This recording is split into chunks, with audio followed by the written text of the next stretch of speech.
Hello, everyone. Wait, no, that's not the one. Uh, sup? Yeah, that's better. Sup? I'm cursed. Yeah, that's alright. Um, a lot of people know me for being a top player in 2022. Yeah, that works.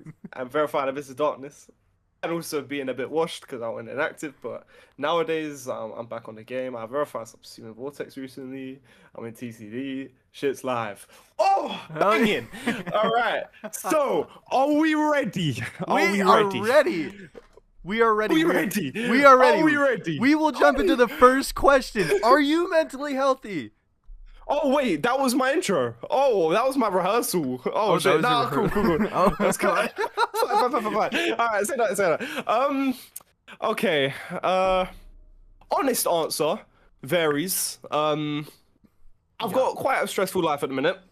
Uh, a lot of things go on at home Mhm. that impact me in many ways, but I'd say I'm quite strong, and I'd say I'm coping quite well with a lot of the challenges in life right now. So I'd say it's not that deep. I'm doing all right. Well, I mean, I can't say that I can't relate. I definitely got stressors, but at the end of Yeah, the day, I mean, I just gotta w- stay strong, bro. yeah, at the end of the day, you get to go to sleep, wake up the next day, become the better version of yourself. The So following day, every single day. motivation from the cursed interview. See that? Right away, we're just dropping. I'm Prince EA's brother, bro. I just hit a banger. I just hit a banger. um, hmm. I think proper start to this interview. What is the context behind the Briz meme? Oh, I've seen okay. that everywhere. All right. So how do I say this? All right. Good question to start with. Is your channel PG? You can rip any slur except the N word. I wasn't going slurs. Oh, Slurs was the one. Okay. I Right. mentioned So, slurs and Vix joined. Vix, we started. all right. So Briz. Right. So as a lot of people might know, I'm from the ghettos and the trenches in South London. Right. Um. So. So, right. So there's a lot of like weird slangs out here. One of them is brace, right? Yeah. So brace means head, okay?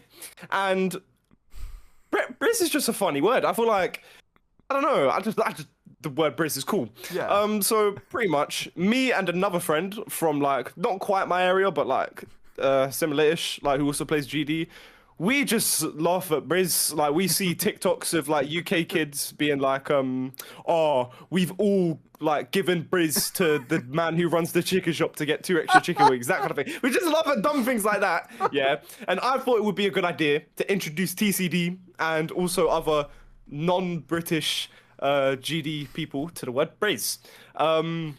So needless to say, Briz has made it quite mainstream in the community. Yeah. Jinxie's now accustomed to Briz in his life, and I think all in all, it's just an amazing sight. It's almost sacred. It touches my heart. So, yep, that's the story of Briz. Oh my god. Dude, I couldn't stop laughing when Vix joined the call. What the hell? As soon as you But mention slurs, bro. that's awesome. Yes, You bro. got Jinxie involved into it as well. Like I wish I could get Jinxie on one of these interviews. I'd ask him the most That'd be hard, bro. craziest question. I What I was your motivation to beat Clubstep? Around that level of. that level sucks. Yeah, yeah. Just like grill him for getting into the game, bro. What are you doing with your life? well, well, surprisingly, I only have one TCD question on here. But Okay. how did TCD form from your perspective? From my perspective, all right. So, are we talking about the channel or the like group The chat slash whole like friend group history. immediately? Okay. All right. So, Connix beat VSC, Mm-hmm. right? Trick, Connix, Denny. That's actually what TC stands for a lot of people who don't know. It's pure coincidence that all of our names start with a TC already. Mm-hmm. That's one there. But Trick, Connix, Denny make a GC, right? They just kind of chilling there as friends. They start adding people.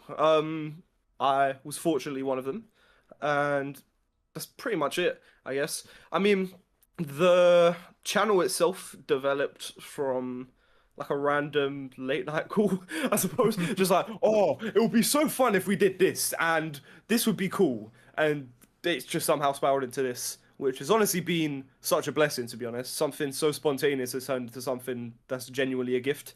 Um, yeah, it's honestly just great, to be honest.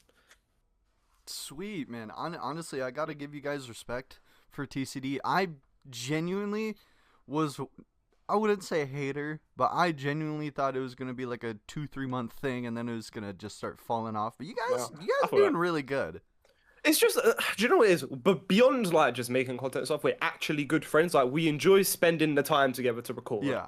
And as much as okay, sometimes because of the time zone difference, I have to be up at like ridiculous hours on 5 hours of sleep in order Hmm. to make it to recordings. However, at the end of the day, it's all worth it. We all have fun. We all, I hope at least, provide entertainment. And all in all, it's actually just a good thing. Like yeah, I don't think it's something that any of us would want to stop, to be honest, so under any circumstances. Hell yeah, man. I Mm-mm. it definitely looks a lot of fun. I Yeah. obviously when I talked to Trick, I was like on my hands and knees. TCD Secret Wing collab. Oh God. Everyone tells me like, oh, you should interview TCD. It's like the two most asked, or probably three most asked, is TCD, and then I feel like Connix for some reason. Conics, bro. Dude, I think a Conics one would be interesting. I think there's a couple interesting things you could ask about. Little bit Definitely. of a leak. He is actually next. Oh, there we Yeah, go. I Woo. I asked him in his public server publicly, and he was like, sure, and I was like, all right. It's just not a leak then. I No. mean, yes, I guess it's not, but it is kind of hard to find because I thought that, yeah. I'm active in Connex's server because I got a lot of friends in there. Yeah, fair, fair, fair. No, that But would be good, bro. yeah, no, Maybe watch that. Connix being next right after you, very fitting. Yeah, yeah, it's true. Very true. Getting like all the TCD done like one by Yeah, one by one. Like. spam TCD clips on the second channel. Yeah, yeah, yeah, yeah. Smooth, bro. Get your bread, man. Asking every TCD member if they're mentally healthy. Yes, bro. That's the one. You'd be interesting. The answers are pretty interesting for each person so far. Just like clip farming on mental health. Like what's GD YouTube come to, bro? We do have a second channel Oh. video asking GD YouTubers if they're mentally healthy. I didn't put it together. Oh. It was Vix. You can throw shade at the Yeah, British that's- man. That is brilliant, man. That is brilliant. That's absolutely brilliant. Is the mic all right, by the way? I feel like I'm like moving it around You sound perfectly fine to me. bit. So lovely. I guess we'll go on to Elephant in the Room. How did you become the verifier for AOD and Subsuming Vortex? We'll start with AOD. That's a blast of the past. Let me reflect a little bit. So okay, I knew about AOD way before Dills got 98. Like I Yeah. was kind of following like Dills's progress. It was one of those things like you know how you'd learn levels in no clip and you just never do anything on it. Yeah. It was one of those levels initially. Until Trick decided to get 95. So, don't get me wrong, a bit before that, like I played it, I was kind of going through like random bursts of motivation, like, yeah, let me verify top one, let me verify AOD, like that kind of thing. I think I got like 52 to 98. But then I saw Trick get 95. Essentially, I decided, let me just play it for fun. I will beat it after Trick verifies it. I accidentally got 37 to 100, and I mean accidentally. That was I don't know. That was out of nowhere. Quickly developing into me like fully learning the rest of the level. I quickly got like 40 or something. I got to the like hard part anyway. Yeah. Or like past the hardest part. I mean, then from there, I don't know. I just kind of like just played it like on and off while I was doing other stuff back then. I got an offer from like Charlie and Exon or CD Music, sorry, to verify the Deco one or at least be part of the race. I took that, and I don't know. on a humble thing, yeah, I was actually like just crazy at the game back then because I had paced through that level. Like, admittedly, I had paced through it. I the AOD journey was so minuscule to me in terms of like meaning because it just didn't feel that bad. If that makes sense, like I don't know. I just kind of went through it, and it was just that. Like, there's not much to it. Subsume Vortex, on the other hand. So, yes. So, right. Okay. When did I first play Subsume Vortex? It used to be or I say it used to be 6600 used to be a list challenge back in 2021. It used to be top 30, I think, at least when I beat it. So I beat that 4K attempts, something like that. I thought to myself, yeah, this level's hard. This is cool. I like this. Decided I want to try 53 to 100. Needless to say, that didn't go well. That was way too hard back then, and I wasted my time. However, I did still put in about, like, what, 10, 15k attempts, just kind of learning the level, getting familiar with it. Yeah. A bit of the first wave included, or a bit of the earlier first wave included, but of course I didn't like nothing on it. It was way too hard back then. But yeah, it was always like a level since that 2021 era that did interest me. Yeah. It was when it resurfaced for me was when I was playing Acheron. That level was horrid, by the way. So, and leading on to that, I didn't just say that for no reason. So, because it was horrid, I was frequently just kind of looking for other stuff to do because I didn't want to play Acheron. I wanted to do anything but play Acheron. So I decided, yeah, let me relearn Subsume Vortex in NoClip. That was going very smooth. I think on the first day, somehow, I did like an 8 def of 35 to 100, which is mad, like for day one.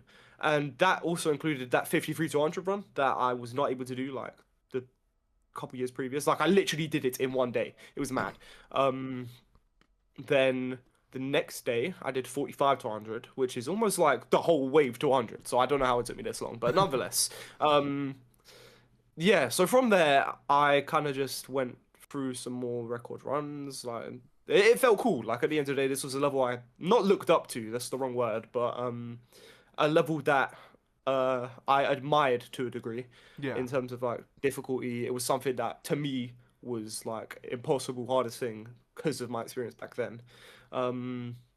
So it kind of felt surreal in a way to just be pacing through it. At the rate I was at the time, keyword at the time, because it's the biggest mind block of all time. So yeah, I was pacing through it, kind of just doing like a couple world record runs. It took me maybe 3 days ish to break the world record from 0, I think, which was like 47 when I first got like past 45, which was the previous world record. I'm talking a mess right now. Are you good? Nonetheless. So at the time that was with CBF, and kind of along that period, I think I got like 50. No, 59 was after this. So I got 50 from 0. Yeah. And then Ren just came out of nowhere and was like, "Hey, I made this," and it was fully just the subsuming that is currently rated. Yeah, he just made that randomly, and I'm like, "Oh, cool," and just started playing that. Got 59, cool. Did wave to 96, cool, crazy. From there, I would kind of, do you know what it was? It was in a call in like a group chat with a couple friends, including like Diamond and something like that. I got convinced to turn off CBF, which in hindsight was a good idea, I suppose. But it kind of ruined my consistency, obviously. But then obviously it could have got rated. Hence where we are now. Yeah, I just kept playing it. I got some good runs and just mind block. It is a pure mind block level. Its entire difficulty is mind blocks, I think, from my experience. And the time I spent in that level did not justify like kind of my consistency with it, if that makes sense. Like I was too consistent to be spending that long on it. I don't know how, but I was so mind blocked. Worst experience I've ever had in GD.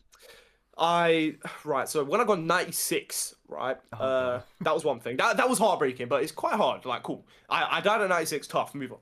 A couple of days later, I get 95, right?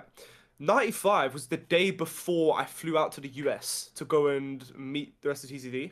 So that hurt, right? Because I would have to come back and start playing that again. Yeah. So, like, I remember the stream. I got 95 on stream, and I'm like, no! And I fully, like, muted my mic, burst into tears, everything. Like, that level of, like, madness. Yeah. So that level was just horrible. And then what didn't help is I played it a bit after stream. My Sayo broke. So, then I had to, like, get my Woot in, which I have now. And it took me about 4 months of just playing it on and off to actually, like, get back on it. Including, like, relearning the level with that kind of thing. Yeah. And then after that, like, huge period of absence, I just decided, yeah, I'm dragging this. Let me do it. And then in 2 days coming back to it, I verify it. I don't know. It was a fever dream. Like, I think it must have just been a mind block, and I must have just needed a break because after that 4 months for me to verify it in 2 days is ridiculous. Like, it was actually mad. And then, yeah, that kind of just concludes where we're at now, I'd say. But yeah, horrible experience. I don't recommend it unless you're a psychopath. There's certain people, right? They are so detached from this game in a sense where they just don't get mad. In like certain things that would make me smash my desk, people don't get mad. And example, pop off. First victory Yep. Subsumin, by the way. That's literally kind of like what I'm indirecting, right? Watching pop off play Subsumin was mad, right? Because this kid would die to the bugs that I die to. He would like die to the same choke points over and over again. Things that would make me bash my desk, right? And he did not care. Like he just was like, no, and kept playing. Like I don't know. So. Yeah, that just told me that I must have just been so mind blocked and that, like, yeah, horrible experience. But for the record, that's what sets people like Pop Off and Zoink so apart, by the way. It's Yeah. fully mindset. Like, it's crazy, bro. It's so insane. But yeah, That was a funny Subsuming. impression. Funny impression of Pop Off. bro, he clicks so weirdly. He has like, I don't know how I can like model it, but like he has his keyboard here and he's like, It's like a 90-degree turn or something. yeah. I don't know how he does it, bro. It's but... interesting. I asked him about it, and he was like, "It just happened. It's just normal." I click weird as well. I click really weird. Like, I don't know. It's just kind of something that forms when you're like a 10-year-old playing the game for the first time. Yeah. You just get used to the clicking, I guess. 100%. And before we go into the next question, congratulations on Subsuming Vortex. It Hey, thanks. Oh my god, it does not look fun. But I'm telling you, when I say worst experience, maybe I'm like slightly overlooking VSC because that physically hurt me. But in terms of mental,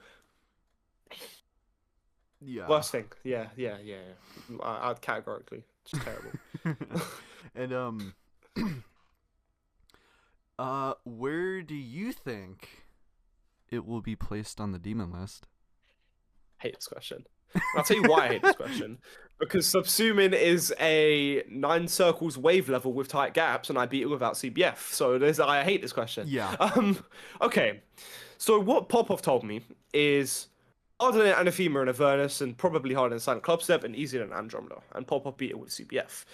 What I think. So I have on nullscapes, this is a semi-leak. I have 40% on nullscapes, and I have 18 to 63, and I have 33 to 78 on nullscapes. And I think that no CBF Subsuming is definitely harder than nullscapes.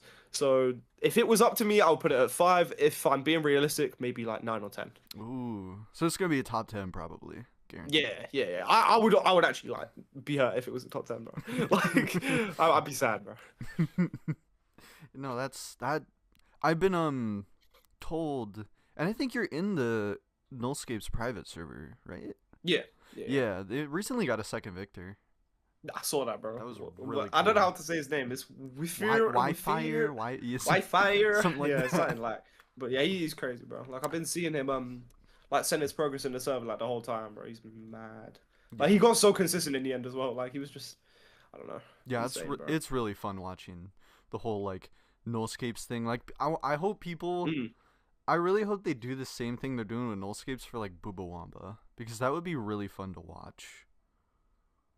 Only thing about that is that Nullscapes is cool. That's why there's a whole That is server of true. people who want to play it. Boobawamba is not cool. That's why there is no server of people who want to play it. Like it's one of those cool to watch, worst thing ever to play levels. Yeah. So no, if you ever see a server of Booba Wumba players, I will commend you. You're basically in a Not mental happening, bro. asylum. Yeah, yeah, yeah, and it's gonna only happen in a hospital. That's gonna be their little congregation, just like never happening, bro. Have you seen the gif of the judge hits his gavel on the thingy on his desk, and and the text is like subjected to Booba Wamba practice run? I've not seen that, but valid. I'm still yet to do one. I've never touched a practice one. Practice one. Wow, cool. I'm Kawhi. Practice run of Booba Wumba. I've never done it. I never will. I tried botting Booba Wamba and it just didn't work. It just like Didn't work. Great. it did not work. Like I just don't understand how the level works at all. I have like the cube before the. I have that 200, and it was horrible. Like it was actually just invisible gameplay, and like no seriously, like there was with most like kind of memory levels such as Limbo. Limbo's my hardest memory level. There was genuine indication, like you know the path, like you know kind of where you need to click because you Yeah. can see indicators. Booba Wumba has nothing. Like I don't. It's like Blind Blizzard and Booba Wumba could get placed both on the invisible levels list. I'm serious. Like it's beyond me, bro. Beyond me. Ishok is mad. He's He crazy. is. He's so and, crazy. and his hardest is Acheron as well. Before that, before Booba Wamba, Yeah, like that's that's crazy, bro. crazy. I thought it was Slaughterhouse, was it not? Like Uh, I thought he beat Slaughterhouse and then beat I Booba. guess Oh. it's Acheron. It's like I know it's Acheron because I compared it to Doggy going from Acheron to Grief. Oh yeah. I don't know, bro. Like the fact that he only took like a similar number of attempts on Akron Slaughterhouse of Booba Wumba. Like I don't know how. Like there's leagues to the game and he's just skipped the leagues. Like Yeah. yeah, good for him, man. Like good for him. Yeah, I honestly, congratulations. I don't blame people. Like, I'm pretty sure it was like Denny and Connix talking about how maybe the Booba Wamba that we have on the servers now is not the original, but I was in the call when they both tweeted this. Like it wasn't like oh yeah, this guy's so suspicious. So like it wasn't one of them. It was like just kind of it was one of those what ifs, you know what I mean? Yeah. And it's plausible because at the end of the day, like I said, you cannot see anything. Like I don't think anything, at least I can't think of a reliable way to check for like nerfs before and after. Like honestly, you just can't see the hitboxes anyway. So what's the thing? yeah. Mm. I'd like to see an edit of Booba Wamba where it's like every TCD member shows up on screen and the part is like based on the visibility of their background. So the invisible parts is like Denny, the half invisible parts is like Definitely you. like me. Yeah. Denny's got to go like at the end, bro. Like Dennis is 70 to 100. Not to 100. Like, the 80s is visible. Like bun that. Doggy can go to 8 to 100. Like he's clear, but nah. Oh my god! And when I looked Yeah, at Booba Wamba, the hitboxes, I knew the level was gonna have controversy the second I saw the ship at like 80 have pads flying at you. Like what gameplay is that? Oh yeah. The ship. Are you Yeah. talking about the ship where it starts getting like actually invisible? Yeah. Yeah, that one. That's where I gave up for the record. Like, that's just where I gave up. Like I start playing that. I slow it down. Oh no. The sequence of events was I'd turn off the deco. Like I'd go layout mode. I Yeah. do the ship. I'm like, oh, this is kind of fun. Yeah. I turn on the deco. It's not visible. I quit. Like I It's not the one, bro. The base gameplay is really cool. Like the layout itself of Booba Wumba is actually like fun. Yeah. In my opinion, but. You just can't beat something invisible and find it fun. This is not the one. Not at all. It's literally blindfolded club step at that point. It's that one guy. 100%. Like, bro, we should get him on Booba Wumba and see how he does. Like all these years later. Like He just sweeps through it in 20. it'll be like, free for him, bro. 20,000. Yeah, to not even 20k, bro. Like 5k, bro. But we'll go on to another question. Obviously, Subsuming Vortex, current hardest to you, right? Yes. What will your next hardest be? Right. I don't know. All right. Okay. And okay. Are you saying my next hardest according to the list or according to my opinion? Just your 'Cause opinion. my opinion. Okay. So I'll separate it into two because people probably would want to know both. Yeah. I want to do Nullscapes eventually. Nullscapes is cool. I want to do Andromeda eventually. Andromeda is cool.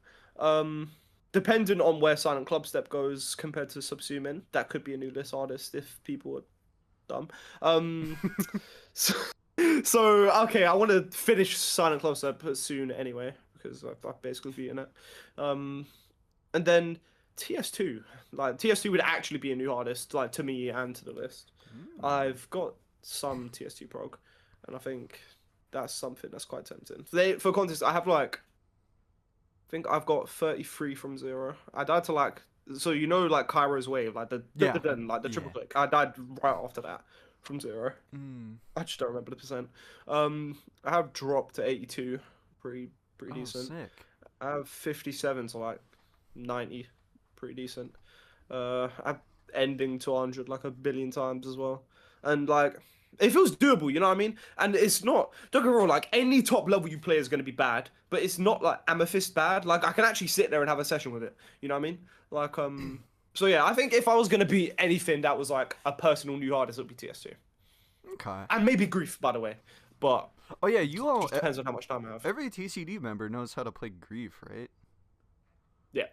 That's pretty interesting. Apparently, Real thing.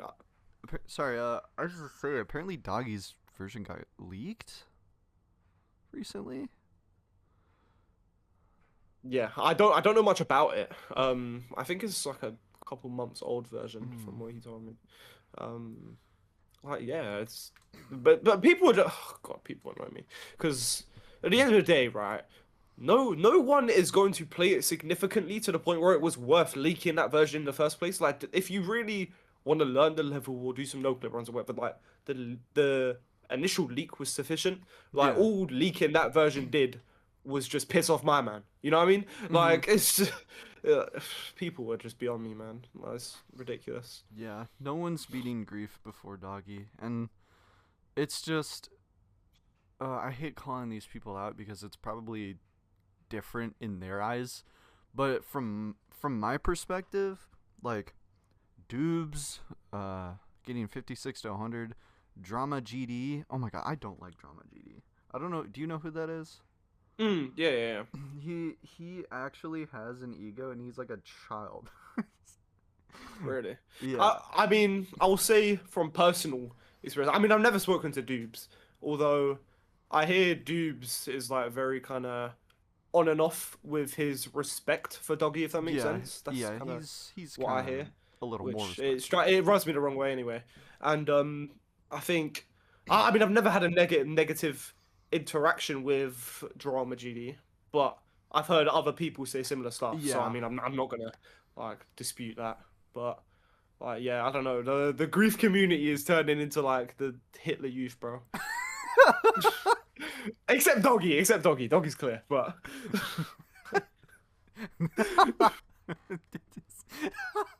the Hitler Youth. Yeah, man. It's like C's old fan base. Ooh, that one was bad right there. That one was bad, bro. Do you know what like I think of when I think of C? It's the C 1997 versus Cyrillic drama. Because the people the thing is with that drama, like I think from what I remember anyways, I was like 10. Like Cyrillic was just a bit annoying. Yeah. And 1997's fan base turned it into a racial attack on Cyrillic, like fully. Like they might as well have committed hate crimes on him, from what I remember. Like the whole diss track thing was just see 1997 and liking it to Kim Jong Il or Kim Jong Un, like for a good like couple minutes. Mad one. GD community was just different back then, man. Yeah. Like. I'm not gonna pretend like I don't miss seeing the occasional like funny thing like that. Yeah. However, it's evolved for the better because the fact that that was acceptable back then is just insane. Like, actually, I know, man. And oh, you brought back a good memory, man. I mean, see, nowadays, he recently premiered a video. His content is really good. He makes like astrophysics stuff now, doesn't he? Yeah, it's like, Hmm. I keep mixing them I up. should look into that. Astronomy? Yeah, Or I mean, let me just look quickly, like what we're here. I I can don't just know. see what kind of. I forgot if there's like a difference between astronomy or astrology, and I forgot. Astronomy is like space and stuff, Yeah, and it's like astrology is like the like whole like my star sign is Capricorn. You smell that kind of thing. my Uh, zodiac sign. my zodiac sign. Uh, yeah, it looks like he makes like astrophysics kind of like cosmology kind of Yeah. videos. Like I'm gonna look into that because like some of this actually looks like good stuff. It'd be like nostalgic seeing a C video as well. Yeah, no, So, hearing his uh, voice was very surreal. oh yeah. I haven't heard it in years, bro. Years and Yeah. years and years. I hopefully he's on the radar, guys. Gonna try to get him on here if he disagrees. That'd be crazy. I'll That'd be insane. like if Anaban and Space can agree, then maybe C can agree. But I believe you got Annabelle. Like, but the thing with Annabelle is like, where did you find like this is Loki me interviewing you now. Like, where did you find Annabelle? Like, he's the most kind of what? Where? it's like Like, the same exact thing with Space UK. It's like I'll put it into perspective. It's like me and Vix walking down a hypothetical sidewalk, and then a homeless man with a sign just saying, "I know Anaban," and then me and Vix Bet. taking attention to that, and it was actually Anaban. And same with Space that's UK. mad. And That's actually mad, bro. yeah, and we did the same method where we had both of them link their YouTube channel to their Discord, and then we had people confirm whether that's actually him, and Yeah. talk to both of them still. They're really chill. They're really, really Oh, awesome yeah, people. yeah. I mean, like, I still talk to Space like on occasion. Like, Space is a good guy, bro. Yeah, Like, he is. I mean, I say that lightly in a GD interview because, like, obviously a lot of people will say that I'm defending like a dictator of I GD mean, hacking, but I agree with you. I've said this to EVW. I genuinely think we should look up to Space in present day, because it's like he hacked everything, tried to make up for it, and now he's beating the hardest level he hacked. Like he streams the hardest level that he hacked, except Banshee. But that's different, because he never. Actually I beat that. see where you're coming from. The reason why I disagree is two things. One, because the achievements were just so much harder back then. That's true. Being at the forefront of top play versus trailing behind on top play are two different things in terms of mindset, and it influences difficulty so much to the point where it's just not the same. Like, he unfortunately, because like I mean he may be like trying to do it to actually make up for like hacking something that hard, Yeah. but unfortunately nothing at this point can make up for the stuff that Space did. Like, not even saying that in like a, oh, I hate Space, because like Space is my friend, like I like Space. Yeah. But like it's just that's just how it is. Like, nothing can redeem the madness that happened at that time, to be honest. That's true. It's like putting a band-aid on a wound that's going to cause a scar. The band-aid isn't going to make the scar go away, but it is going to help just kind of keep the blood from flowing out, pretty much. This is the best way I could put it. See it. I see it. Yeah, fair. The scars are going to stay there, and obviously as a community we're always going to know that, but at the end of the day, he evidently is trying, which is respectable. I'm proud of him, bro. Yeah. Like, good for him. Like, actually good for him. Like, 100%. he's getting really consistent. I think he'll have a chance at being Akron soon, bro. Yeah. Like, he's really, really, really like doing better for himself. 100%. And obviously we talked about your next hardest, and you brought up Thinking Space 2. But do you have a planned final hardest? Ooh, okay, interesting. The only answer I could give to that is what could be my final hardest. just thinking about how current difficulty standards are, Yeah. I think I would very, very happily like leave GD with Grief being my final hardest. Mm. Very happily. Like, because then the reason why I say that, right? Playing TS2 now, I feel like I could push myself further. From what I have played of Grief, I don't know how much I could willingly push myself further. Like, I could, don't get me wrong, but it would actually be like it would be a mental health detriment to push myself further than Grief. So Yeah. I think I would very, very comfortably at this stage just like leave with Grief as my hardest. That's the best answer I can give for now. Well, sweet. Mm. Honestly, fitting, very very fitting hardest for someone like you. Yeah, wave nerd. Yeah. I can see Grief being a lot of people's final hardest only because like I can see Grief being the first level to get like a 2-year reign on the #1 spot if it gets rated. Like it's genuinely really Yeah. hard.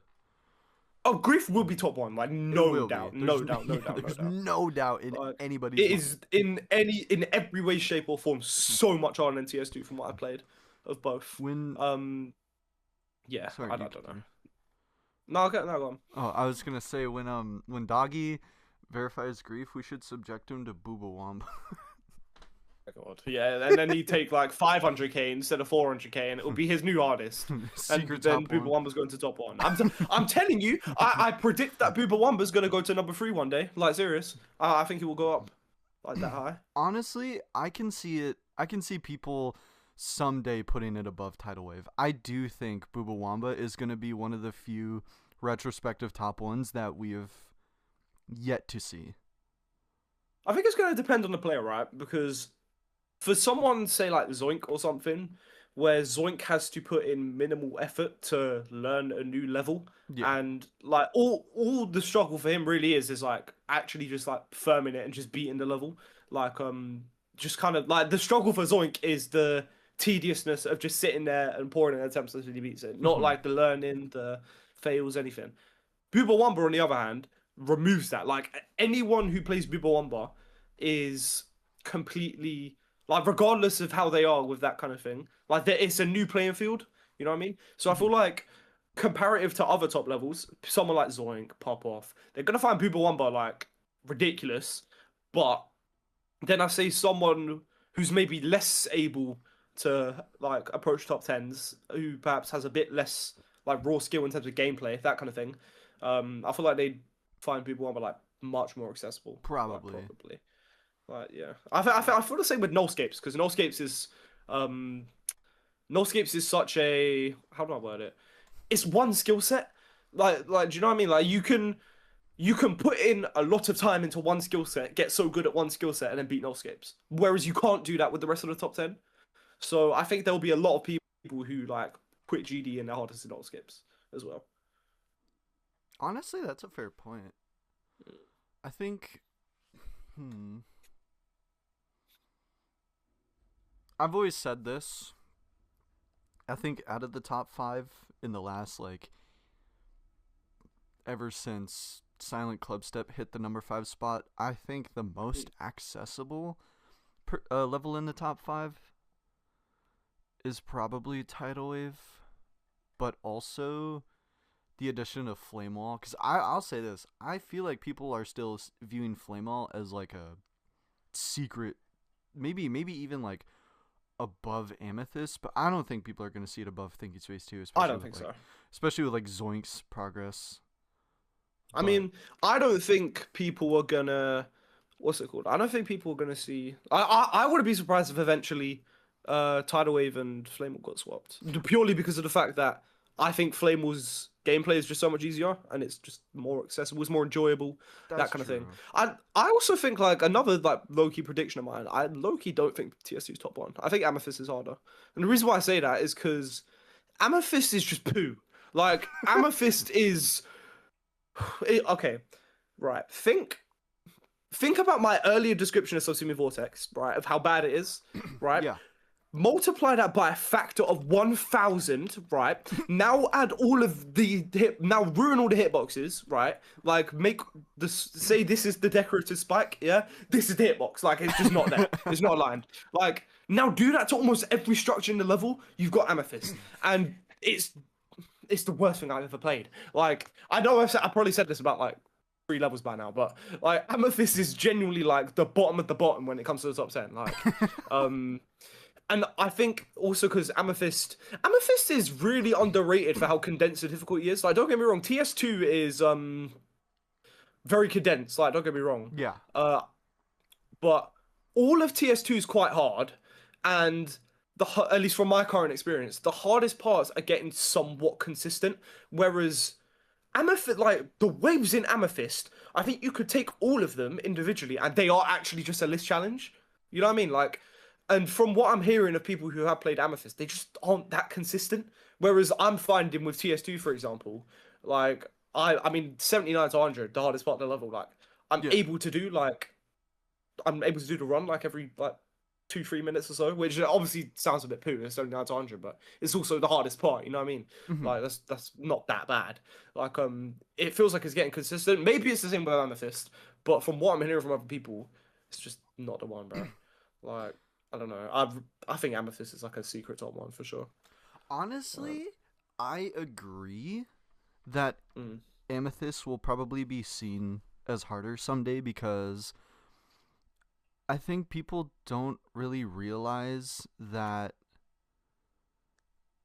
like verifying the level is obviously going to be harder, and Zoink got to beat Amethyst with CBF, and Popov had to beat TS2 without CBF.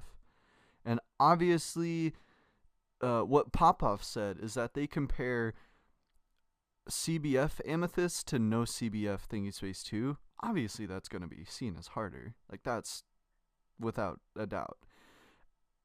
My opinion, right, so when I started TS2, I didn't know there was a CBF blocker. I was playing it with CBF for a bit. Yeah. The ending felt RNG, right? Now I'm talking specifically about the ending. I turned off CBF and the ending felt less RNG because I think like the alignment's just better. I think from what I've played of TS2 with CBF, CBF TS2 is honestly harder. But like that's not going to apply to the whole level because like the whole like, some of it's just not that bad. You know what I mean? Of course, it's going to be like some of it's like not dependent on your alignment. So some of it will just be easy with CBF. That's just how the game works. But like I think the hardest parts of TS2 are definitely like easier without CBF for sure. So I don't think that's like a valid comparison point there. But I do think like Amethyst CBF versus no CBF. Like don't get me wrong. I know the first click is poo with CBF. But, like, the trade-off is like 1 to 100. So honestly, yeah. I will say this as well. I hate how it's like the same issue with Coeretta back in the day. I hate how the first click goes into its difficulty, because it's like it never made sense to me, and it still doesn't make sense to me now, even like having a bigger grasp on Geometry Dash, how this one click in Amethyst equates to its difficulty as well. Like that's just like Zoink apparently spent 15,000 out of 50,000 on that one click. Yeah, see that's the thing with like these I can kind of relate to Coeretta. Like I didn't find it too bad when I beat Coeretta, but I beat Coeretta as like a hardest in like 2020. It took me like 38k or something mad. Like yeah, back then the Koa first click was like the bane of everyone's existence, bro. That was like the one, bro. Everyone hated that. Like the thing with these like first clicks being so hard, like why they contribute so much is just because like it's purely mental. Like you can't really maintain consistency with what's happening to my camera. Okay. What? Oh, there we go. So like you can't maintain consistency as efficiently when you're not getting to like the rest of the level, if that makes sense. Whereas if I was playing from like 1, aka pop like past this first click, like I'm consistently playing the rest of the level, like I'm gonna be consistent. But first clicks, like they just make it so hard to be consistent. That's why like no clip ack is just generally a bit easier because like you play the whole level throughout over and over again. Like you don't really lose your consistency because you're not getting to a certain part. But Yeah, like yeah, first clicks just ruin levels to be honest. Like it's a real thing. I agree. Wholeheartedly agree. It's like Acheron. I know that first triple spike is terrible. Tartarus is Mm. also like, at least for the time when we were all like no CBF, 240 was like its peak, and we didn't really have a grasp on 360 except for End Swish.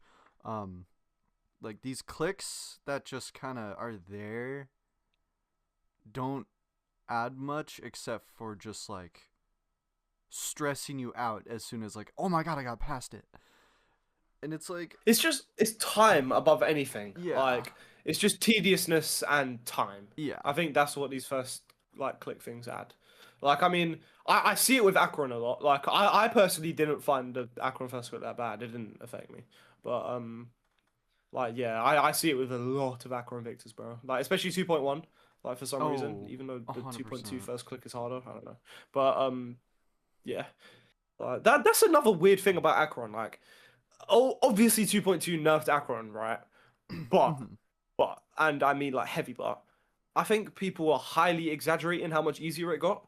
Like, people, people focus themselves on like, oh, 90 to 100 is like marginally easier, by the way. 31 is like a huge choke point in 2.1 Akron, which is free in 2.2, to be honest. Yeah. Um, and then like there's a couple other like marginal differences, like in terms of like nerfs. But they ignore the buffs. Like, there's actually quite a lot of buffs that made Akron infuriating because of 2.2. Like, um, example, like, let me think. I think the cube at 26 is a great example, like, because jump height reduced, obviously, so jumping over swords and shit Oh is just yeah. way, like, harder. Um, I think another good example is 61. That was a choke point in 2.1 that actually got worse on 2.2. Like specifically with CBF, it was fine. It's fine without CBF. But I don't know. The physics are weird, and the physics touched Acheron in different ways. And I think people neglect the buffs in Acheron 2.2 just so they can ego it. Like I don't get it. Like it's beyond me, bro. I really don't think it's like. I mean, 2.1 is harder, but I don't think it's like as major as people make it out to be. Mm. Like at all. Well, all right. Guess we'll stop tangenting, and I'll actually ask you a question finally. um, 45 minutes in, and or actually no, not 45. I read that wrong. 55 minutes in, No, no. and I'm gonna ask you. Uh, this is a traditional question. Uh, Mm. ask everybody this. What is your biggest regret in your GD career?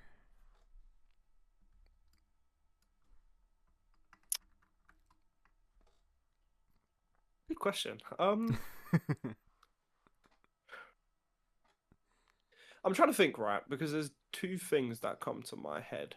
Um, one, I'll go through both. So one was dropping Sukubin circles when I did. I don't know if you knew, but I was the verifier at one point. I had 70 before Diamond was verifying it, which is literally the last double click. Why did I drop it? And I also had like dropped to 100 like twice. Why did I drop it again? Like, it's something that I elaborated on like quite heavily in my like Subsumer Vortex description of kind of like how it almost felt like a redemption in a way, where like I went back and I verified like my own Impossible Nine Circles after Yeah. SKC. But yeah, the thing with SKC, right? So I verified a list challenge called IC, which is like the like what you call Diamond Dance, which is like the very first bit of the wave, like the Yeah. that bit. Yeah. Like is that like twice in a row? That's IC. And then Paco actually suggested that I nerf the SKC spam and just try and verify it.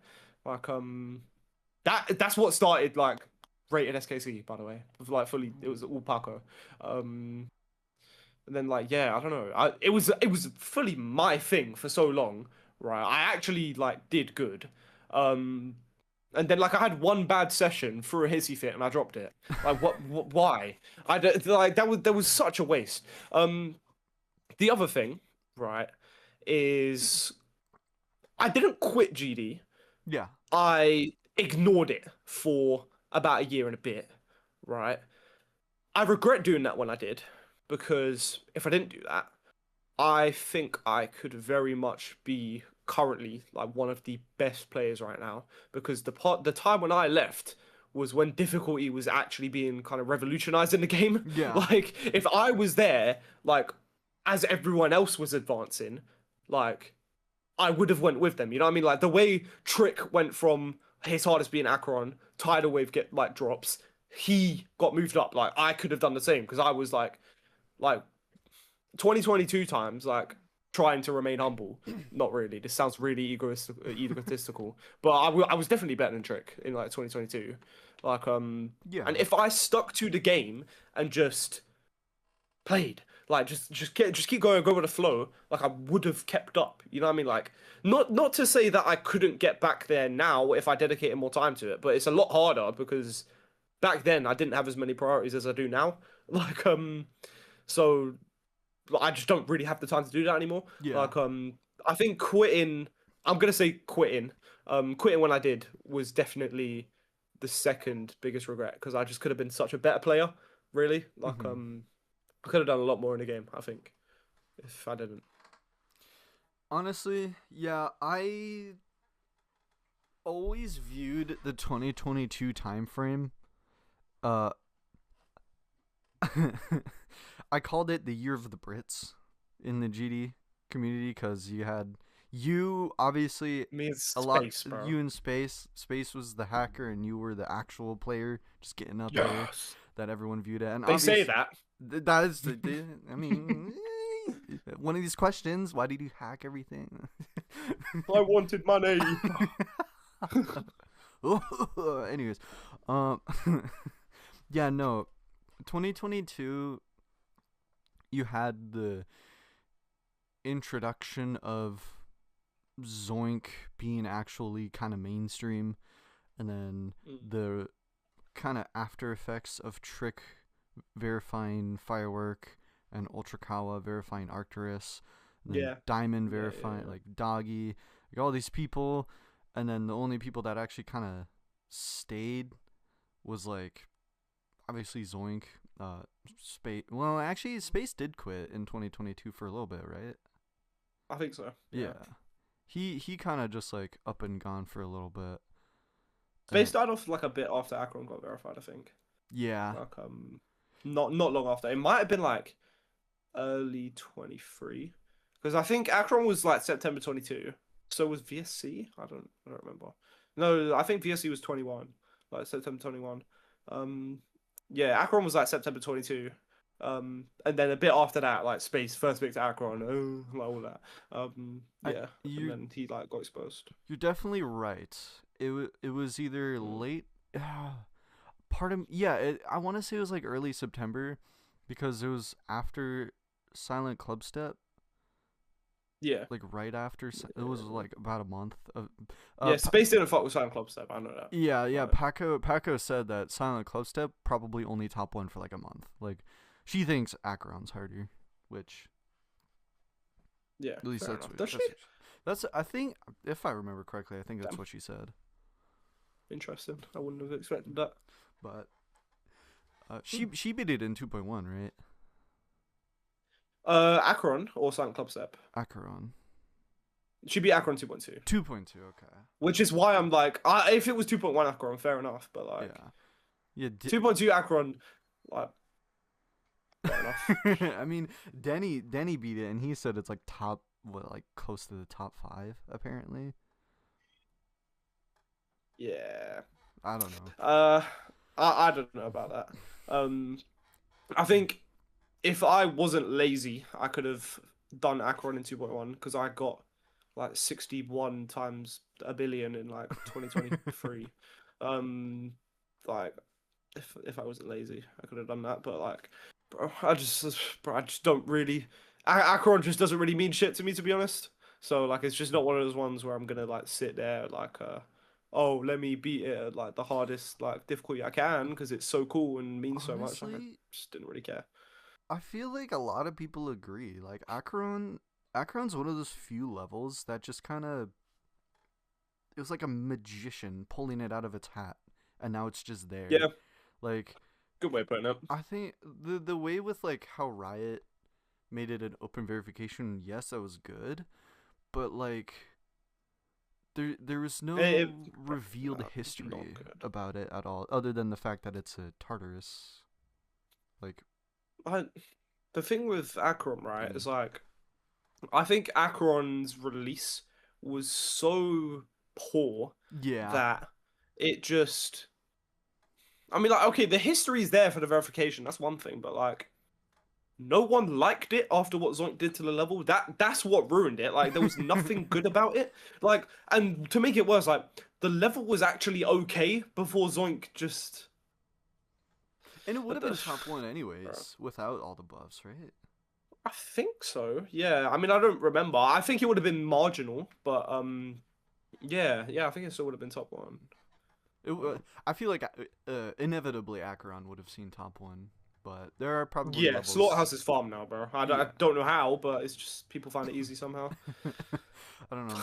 I would say Slaughterhouse. Slaughterhouse is probably. Actually, no. Now that I more think about it, I was gonna say Slaughterhouse probably the biggest verification when it got done, but I feel like Bloodlust. Bloodlust is just timeless, bro. That's the Bloodlust thing. is timeless. You're right. Yeah, This is yeah. big. Slaughterhouse was massive though, Yeah, like purely because of its after effect. Like that's it just pushed things so much. that's true. Like, And I mm, I think the same. The reason why I feel like Bloodlust is the biggest verification was because Slaughterhouse had to deal with stuff in 2021, like Firework and like VSC got verified that year, and also Sakupin Circles. So there's like a lot of levels that are like, is it harder? But Bloodlust just yeah. Bloodlust just stole, wiped. Yeah, stole the show in 2018. Had a whole year. It was the second level to have a whole year on the number one spot, I think. And yeah, fully. it just, yeah. Actually, no, it might have been the first, because I think Bloodbath was like 11 months and like 5 days or something like that. Can tell you, I'm not like don't get bro. I played back then, but like, bro, I was like 9, bro. I didn't have that ball knowledge. Low, Like, low key comment section, you guys can like flame me for anything if I get wrong, because our fan base does that to me. new gen. And it's, yeah, no, I think Bloodlust was the biggest verification. Also, Zodiac and Slaughterhouse, those two are very synonymous with each other. Yeah, I think yeah, I see that. I think the only it's cool how everything was Zodiac, Xander, and Technical literally just copy and paste like 2 years later. Like that Yeah. is so cool that history repeated itself almost 1-to-1. The only difference in my eyes is that Slaughterhouse was actually just a bit more kind of difficulty wise revolutionary. Honestly, I think Zodiac was like Zodiac didn't push things as far as people think.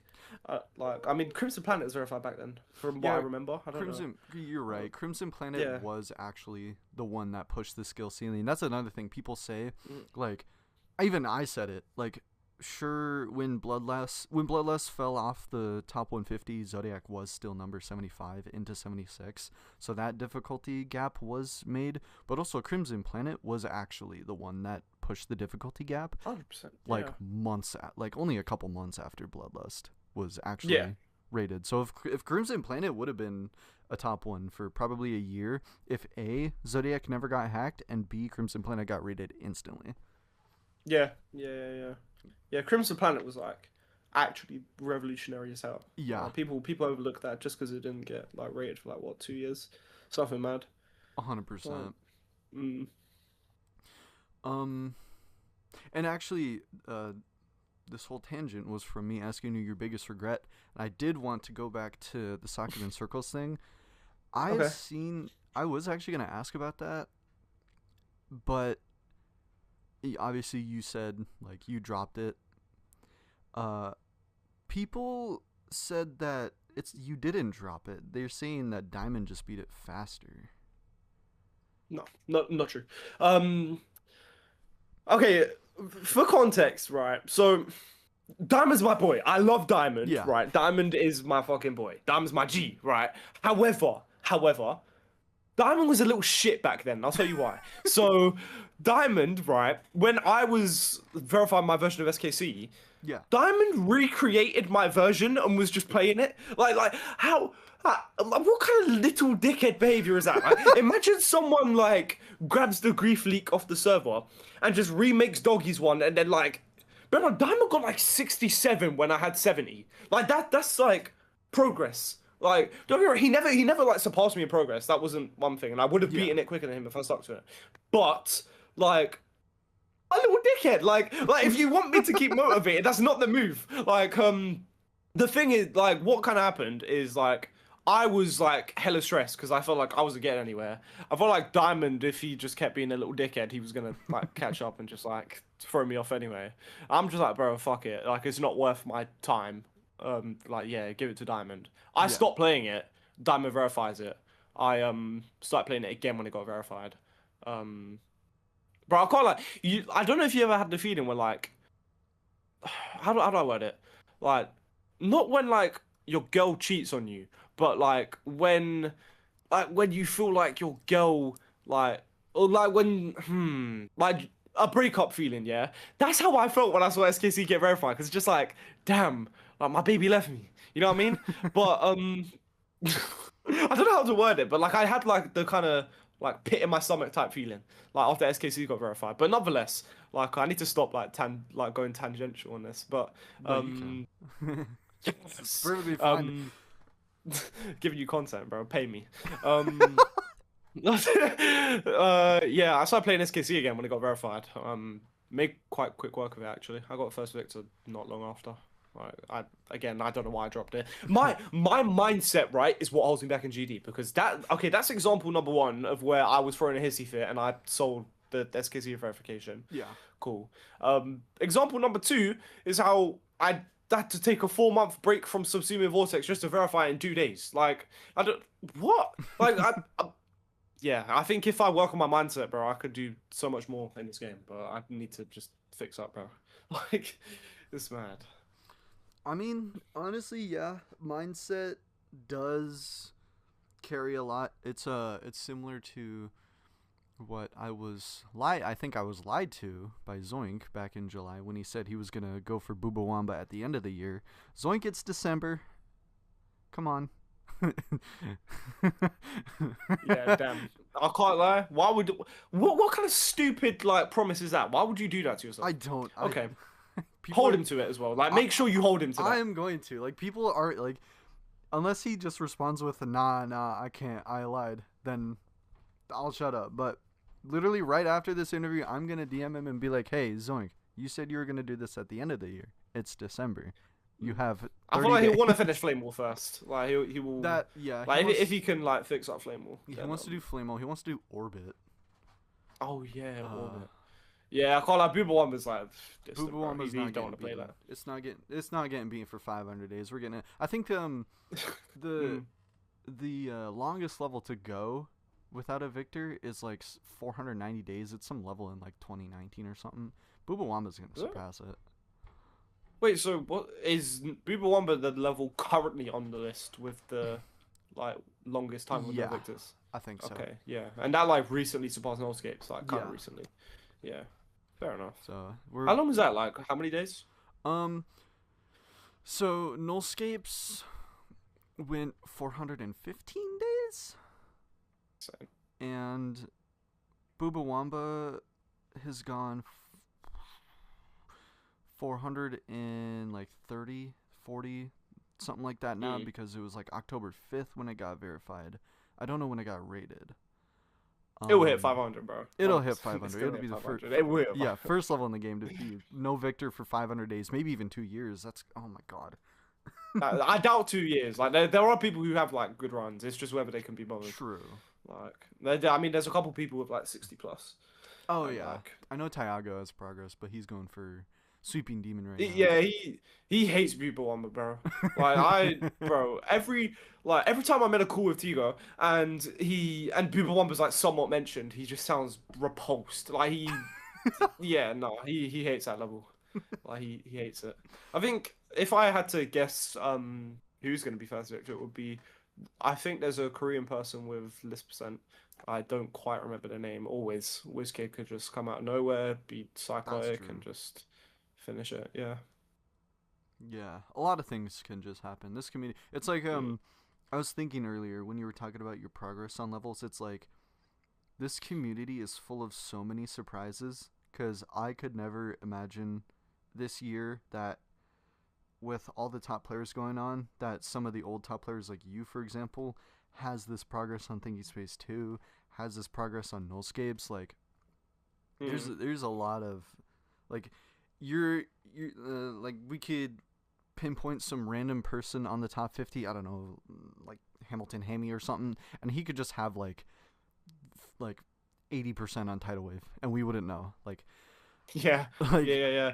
Tidal Wave's become a lot more kind of like it's not like like the furthest limit of difficulty anymore. Like people could actually like attempt tidal wave. Like, I yeah, could do tidal wave. I'm confident I 100%. could like sit there, give it like a month or two, and I think I could do tidal wave if I played it consistently. Yeah, But I think, do you know what? A lot of the thing is why these top levels don't have victors. It's because no one could be bothered. Like, there's so many people who are capable. Like, I would say me included. Like, I could sit there and beat most top tens, bar maybe Amethyst and People One bar.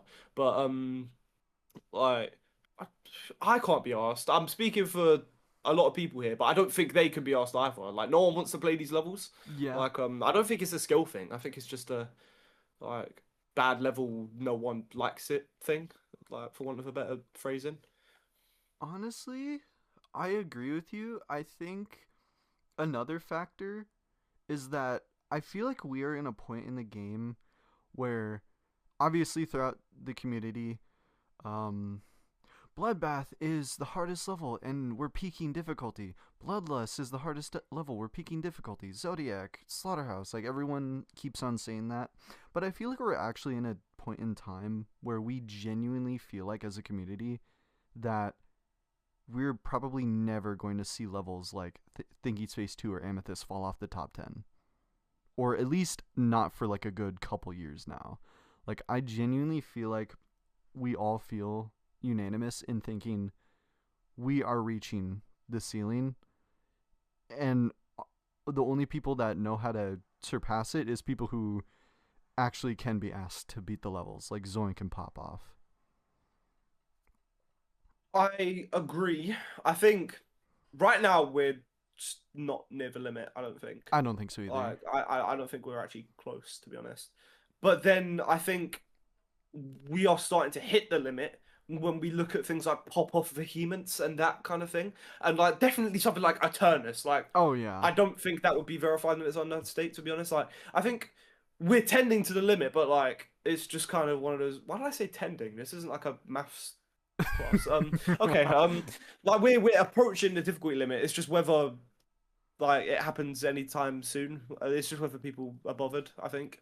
Like, Eternus ain't happening, bro. I'm like, put that on my grave, bro. I don't care.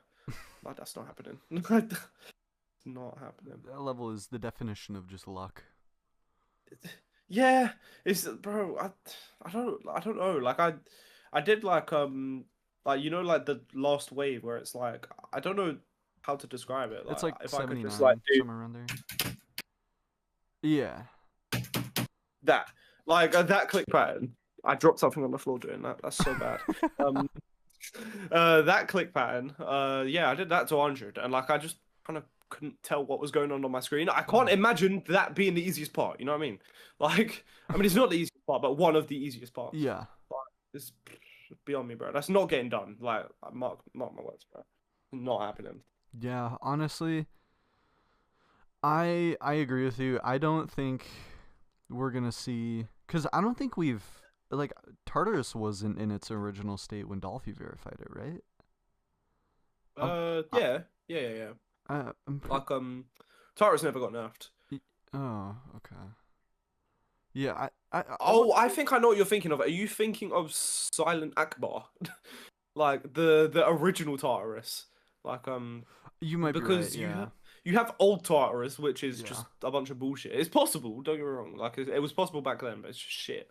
And then yeah, you have like new Tartarus, which was verified like unchanged. yeah. No, Right. I'm thinking of Silent Akbar, and then Mm. Acheron.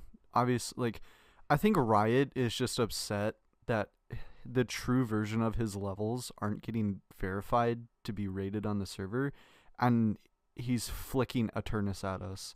And I think it's just like he wants to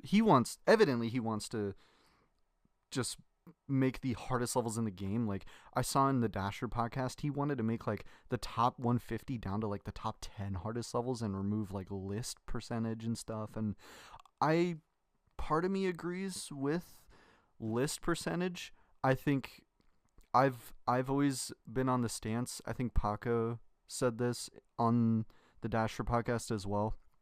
It should be only accepted when you hit 100% and not like this list percentage stuff to make it like super competitive. Like I do like the competitive aspect, and it makes sense. Like people might think, oh, people are only gonna gun for first victors, so we're only gonna see like in modern day Zoink and Pop Off be the people beating all these levels. But I don't agree with his take on making it the top 10 hardest levels in the game. That's like, ridiculous. It should at least be the top like 25 bare minimum. Like it should be a extensive list of levels. I just think, like, I don't know, like, bear in mind, like, it's one thing being like a list of hardest achievements, but it's developed into something where it's almost like a hub for people who want to play hard levels to express achievement. And I think there needs to be some level of entry for someone to like make use of that and actually enjoy it and use it as a motivation. Hence why I think list percent is good, because if say you've got someone who's bridging it into the main list, they're like taking 80,000 attempts for number 75. You know what I mean? Like, give them the list points for the motivation. Like, I think you're an idiot if you're gonna beat a level in 3K yet you submit your 72% list percent. Like, that's ridiculous. But like, I agree with having list percent because it serves as a really good like motivator for like a particular demographic of players who are trying to get to the point where like they can access the top of the list. Like yeah, kind of sidetracked. Right, I don't think Riot fucks with me, bro. Really? Bro, he thought I was hacking Sonic Wave Infinity when it got released. He thinks everyone like he thinks Dolphy hacked. Like that's more plausible. And to an extent, I get why he thought I was hacking. To an extent, because obviously I did my shady shit back in like 2020, whatever. I was 12. Okay, anyways, I digress. Right, yeah, like so Sonic Wave Infinity came out. I did a stream like day one, and just started like actually like low key touching the level. Like I did like 7 to like 40 or something on like release day, which is like almost past the first wave, like from 0. It's like the ship to end of it. But I did second wave to 100 on like literally day one. Took me like 500 attempts. I was a challenge player back then, hence that. Yeah. Like I couldn't have done that on like Taurus or something along those lines. But yeah, like I was seeing in YouTube chats like a bit later, like just Riot in chats, and he's just dissing me. Like he was just fully like, oh yeah, this cursed kid, like fuck him, man. Like not that strong, but you know what I mean? Like yeah, like he fully didn't fuck with me, bro. Like no, I was fully on track to be like first victor of SWI as well. Like I was the first in the world to get to the last wave back in like before like I'd done anything in the game. Like it was a jump from Arctic Lights. Like and yeah, like I know if I was actually the first victor and I didn't drop it like back then, gosh, I would have been dissed to fuck by Riot, bro. Like I know that. Like it would have been rough, man. Like he didn't fuck with me, bro. It wouldn't surprise me if you probably thought Zoink was hacking at some point. I mean, didn't we all? Like, I mean, I'd be lying if I said I didn't have thoughts at like one point, bro. I mean, low-key, yeah. I guess I can't relate to any of that, but only because I feel like a broken record when I say this. Right before Space UK, actually, right before, I think even the Golden. No, right before Sonic Wave Infinity. It was definitely right before Sonic Wave Infinity. I was not in the community. Like, it was December 2020 when I had my last ever interaction with the community for like a good couple years. And actually, I've asked you this on stream, if you remember that Rearmed Gang server. That's so long ago. Was that Carmel server? I don't I don't think I remember. I don't remember people. I don't know if you know the names TFH. Yeah, I know TFH. Yeah, Edville. No. Well, TFH, yes. TFH and those are the two people I still stayed friends with from that server. And I don't know if you know Carbon or CXN actually. Yeah. You might know. I used to fight with them all the time, bro. Yeah. Back like 2021 time, like a bit before actually, like 2020, bro. I fought with them like often, bro. Yeah, I was friends with these people in 2020 as well, and I left a lot of stuff GD related because, it was December 2020. Right before the server just kind of had an outing and left because of a lot of stuff going on. But one of the things was you, at least I think this was you. Everyone says it was you, but it was so long ago that I don't remember. But it was someone being like having a, like basically like expressing their mental health in chat. And I was just being a dickhead. Like, I was not helping the situation at all. This was 2020. I was being an asshole. And they all fucking just, like, get this fucking guy out of here. And they banned me. And I was like, you know what? Fair play. Like, obviously, I wasn't helping with the situation. So I was like, you know what? I shouldn't be in this community right now. Because low-key, people view me as a dickhead. So that's where me and Vix became friends. Okay, yeah. And then I changed my name to Benkar. I don't think anybody remembers that from back then, but there was a I don't remember that. A lot of stuff. I mean, like 2020 was like a dark year for me. I know that. So like it checks out time wise, but like, damn, bro, we're ops. We're ops. We were ops. But I'll say this: some of the people in that server, I got in contact with a couple of them like 2-3 years ago. And I was like, remember that situation? And they're like, oh, yeah, it's with Cursed. I fucking hate that guy. And I'm like, what? Why? And I'm like, oh, he ditched everything. And I'm like, oh, what? Oh, that just happens, man. Like, low-key, you just stop talking to people over time. Like, it's not, what? Like, they were obviously mad that you got success. That was, like, I could tell they were mad that you were getting success. That's crazy. I actually, like, bro, before this moment, I had, like, hella, like, yeah, like, I had in my head, yeah, I fuck with these guys. Like, all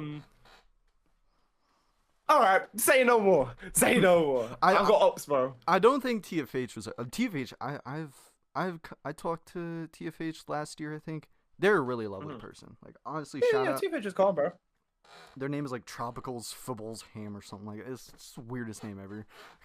But shout out to TFH. Shout out to Edville. I will say this, everybody. Edville is genuinely the coolest person on the planet. I know some people watching knows him, and he went for Bloodlust and took like 3 years on it, and it was because of the Demon Roulette. And I was in the call with him in the Demon Roulette. He was like, wait, this is easy. Getting to like 10%. It was a journey. And honestly, like, I genuinely don't know how he did it, but he did do it. And gotta give my small personal shout out to him. But yeah, no, you and I had beef back then. And I didn't crazy, I didn't know it until like, that's mad, a couple years ago when they were like, oh yeah, that's Cursed. And I'm like, that was Cursed? It's kind of on me though, because like, why did 12-year-old me not have the decorum to like not put that shit in a, like, to be fair, I was 15 and a half being a dickhead. Like, and a half, yeah. And a half, bro. The half matters. Yeah, at that point it does. But yeah, no, I was like, I should have been mature enough to like be nice about it, but no, I was being a dickhead. But Well, yeah, but at the same time, like I should have like had the thought to maybe like not do that in a big server. What the fuck? Okay, yeah, I fair. don't know. I guess we're both weirdos. Yeah, There we low go. key, we're There we not. go. Then, man. Neither of us are in that plane of people anymore. Some of them are pretty Nah. toxic. Uh, I know. See, I think I was like one of the toxic ones when I really think back to that time. Like I can't even talk. Oh no. But I know I fucked with all of them. Like there was no one in that like circle that I didn't like anyway. Oh, same until I was a dickhead. Then everyone hated me. But low key, it's fine. I've. It's alright, guys. I forgive. I forgive. There we go. I've gone into detail about what I was like saying before. I'm not gonna mention it now, but if people want to go like see the things like me going into detail about, because I remember the whole situation very almost 1-to-1 how it was.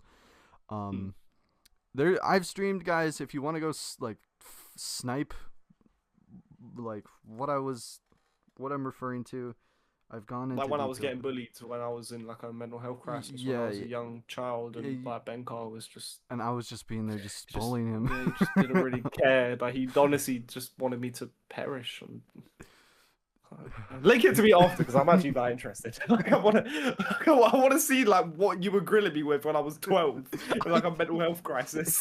It was like you. Okay, I guess I'll go a little bit in detail. Mm. It was you. Like you said, having a mental health crisis, and I was just sitting there like, yo, man, like, I can't, dude. It's terrible when I say it. No, go ahead. Everyone, bear in mind, please don't cancel me, guys. This was 5 years ago. I forgive him. Like I literally don't remember it.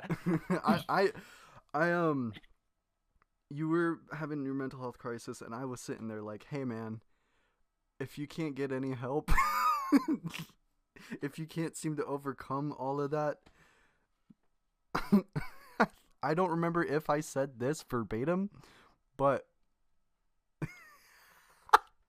I think I said, try to make it painless. Yeah. It was so fucked. Dead ass, COVID turned me into a horrible person. Do this, man. Get him gone. Yo, that's impacting me, bro.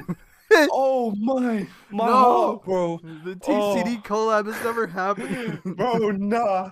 Oh, I can't believe. Nah, that's crazy. That's actually bad. Like, I still look back on it like, why? That's crazy. Man said that, bro. I don't remember this. I just remember being like, the only reason why I remember it is because it was like, so obviously I still was friends with like these people like TFH and Advil, and it just kind of like subtly got brought up over the years because I reminisce on old days a lot. Like I met these people in 2019, and 2019 golden year for Geometry Dash, golden year for maybe except like the Colretta stuff, but that's all I can really point to that year. Life in general was just great in 2019. I can't really think of much that was like bad going on, but just youth, innit? Like there's just not much like stress at that point, is there? Yeah, you're right. Being younger was nice, not having a concept of people getting mad at me. But no, you should have like you can't. Why is that the only thing you remember? You should remember hurting a 12-year-old and telling him to off himself painlessly. Because the only reason why is because I don't fully remember if it was you, but I just know, like, considering you say you remember TFH, obviously it definitely probably was you, but yeah, I was in that circle at the time. But the only reason why I was always so skeptical about it, because it's like, I mean, his name is Cursed. That's a dictionary word. Anybody could be named Cursed. And then everyone was like, "No, it's this curse. It's this curse. It's there was no other curse back then, bro." And I'm like, okay, it's that cursed. I basically told Curse to off himself basically when he was a child. That's basically what I did. That's so bad, bro. That's awful. I'm holding you to that, bro. That was half That's a decade awful. ago. That was probably like today, 5 years ago, or like this week. Yeah, yeah, it would have been close, bro. Yeah, cause no, yeah, 2020 December. Yes, yes. That You know what? month. You're a bad person. Oh God, you're remembering shit now, aren't you? Funny, man. That's funny. No, You you're had it right. here, bro. Ben Carr's not the influencer you thought he was, bro. No, I'm gonna be dead ass. I deleted a channel out of a mental sporadic breakdown like a week prior, and I hated everybody. Like Happens, bro. I feel it. I hated the world. I had a video with like 600K, and that was big for me at the time. I was mad. Yeah. But At the time, just like a subtle little flex on us, like normies, you get like 10K views. Solvex, guys. I just casually pull like 2 million every short. No, I don't. Close enough. Close enough, bro. Oh, 200K. Shorts seem like method, bro. They are the method. Start out with shorts, then you branch into long forms, and now people actually like you. That's my Until perspective. this drops. Until and this they realize drops. what. That's... Back to back. Can't believe that, bro. I can't believe that. That's Oh my hilarious. god. My most controversial 2-3 week time frame. Had to cancel FNM for interview. Had to tell everybody that I told Curtis to...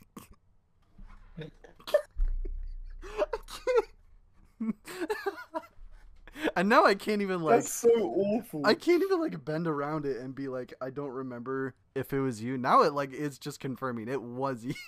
There's nothing I can say other than yes, that did happen. Like, oh my god, I'm actually a horrible person. Yeah, I'm really scarred by that, bro. Right. I mean, hey, you can bring it up all the time and tell me how much I'm a bad person. Yeah, bro, I've got dirt on you now, bro. Dude, I've had That's dirt. funny. I've had dirt on 2 TCD members now. Well, actually, that's not true. So I don't know if you saw. I told Doggy this. Same people, by the way. In the I think Edville was someone that saw me talk about it. Talked about the Extreme Demon Alphabet thingy, where I had the idea. 3 weeks later, Doggy posts it, and I hated Doggy for the life of me ever since. And I told him about it. Yeah. I don't hate him now, obviously, but I was just like so mad because I had everything planned out because I was obviously like. I had a time frame where I wanted to jump to Zodiac, and then I was just like, you know what, I'm gonna drop it, do this, and then do Oh Zodiac yeah, at the do end. it, Zed. Yeah, And then natural. he does it, and I was like, oh, okay. Yeah, that must have pissed you off, bro. It did, and being 14 years Oh god, what did you tell Doggy? I wasn't able to get in contact with him at all, but I was saying shit about him to my friends. I wasn't saying anything. I wasn't lying about anything. I think I jokingly said. I always made sure people knew I was joking because I always told people I'm like, oh, he stole my idea, but I never made a public announcement about anything anywhere about trying to do the idea. So I always told people I'm like, no, he didn't actually steal it. He just did it coincidentally when I thought of the idea as well. But I probably called him a few words you would call someone when you're 14 years old.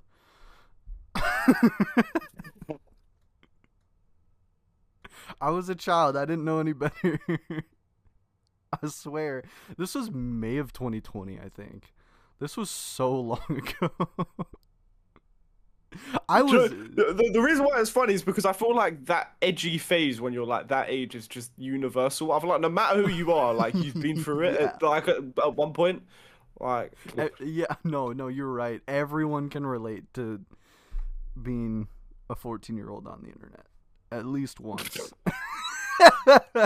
Maybe not on the internet, but acting like a 14-year-old on the internet. Yeah, real. Actually real. That's hilarious, bro. You was a demon back then. I like... was centering myself around the worst people on the planet. But Oh, don't. Back then, bro, yeah, I like I had some mad friend groups as well. yeah, I we did some quote unquote fun things. Yeah. Yeah, it's actually, bro, I did not associate myself with like good people back then, I was admittedly. 13, friends with adults. Oh yeah, I was like, yeah, I don't even know, bro. I was always like, do you know what though? Like, I was 13, friends with like some bad adults, like Keshi. Do you remember Keshi or like Breeze? Like when I was friends with him. I remember Breeze. That name rings a bell. Yeah. Breeze was like my fucking boy, and he was like 18 when I was 12. Um, and he was like a mini Hitler. He was so like bad. But then like I also was friends with like good adults as well. Like I met like for example Swyborg when I was like Yeah. 12. Um, who's other example? Space and Crisis when I was like 13 and 14.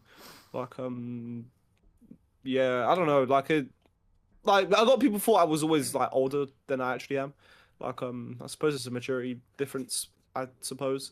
But like yeah, no, it turned into some good things, some bad things. Like by the way, like bro, I don't know if you remember like how Breeze used to like hack things and like macro them on stream and stuff. He used to like pay me to make him macros like sometimes. Really?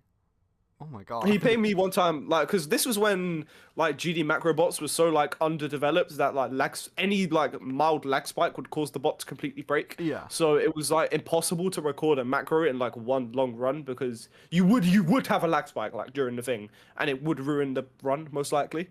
Um, like Breeze would pay me to like record the macro in like segments and like merge them together to make one like macro of the whole level that like works. Like he Yeah. paid me like 50 euros for a Kinos one. And like bro, I was like 12. So that was like bread. That was like actually like that was a salary like for 12-year-old me. Like just trust bro. It was amazing. It was so good, bro. That's funny. Mm. You know, I'd have been ecstatic though, ecstatic over $50. Trust. It was the one. I'd be ecstatic over $50 now, like, bro. Like, if I could Insane. make macros for $50, bro, fuck, I would do that for like a hobby. Like, Yeah. different times, man. Yeah. And I honestly I can agree like how you said like I did think you were older than you actually are. Like you give me the vibe of someone who's like early 20s, like gone through life experience, gone like What is Unk? Fuck. like That's mad, bro. What am I giving like? How am I giving like early 20s vibes, bro? That's bad, bro. I need to like de-age a bit. Flipping out. Oof, I mean shocking. the entire like probably except for freaking like Denny or something, the entirety of TCD gives me like 20 mid 20 vibes. What does Denny give you? Does Denny give you like 12? What does Connix give? Wait, no, because how can Denny give you like under Well, 18 and it's just knowing the context that Connix was a manager for whatever he was working at. Like if without that context, Connix does give me just turned 18 and he's a fan of 6-7 meme. oh my bro, he's actually like in a good way. Like I'm not dissing Connix, bro. He's the goofiest guy I know, bro. Yeah, Like he's a character, man. he is. Dennis is one of those like unintentionally hilarious people. Like I fuck with him on a conversational level. Like I could sit there and talk to Dennis for hours, but like the guy he'll say something so seriously or do something like so seriously, and he's just naturally funny. Like I don't know, Dennis is so comedic naturally. This No, I like I'm glad it 100%. comes out in TCD videos to be honest. Yeah, I 100% know what you mean. I have a friend like that as well. Hmm. But yeah, it's just kind of like, his like vocal inflections are just really funny and entertaining. Bro, he's like a little Valorant first trapper, man. Like you should hear him when he joins the call when he just wakes up. Like we're joining his phone, he's like, yo guys, doing all that. It's like it's mad, bro. That's probably how the rest of TCD feels about you, because you're British. They just don't understand me. Like that's just how it be, bro. Do you know what I've like noticed lately, by the way? Like, I will wake up in the morning for school, and these TCD brothers will still be on call. Like, they're actually nocturnal. Like, I'm so sorry. I will wake up and they are still on call. Like, it's actually mad.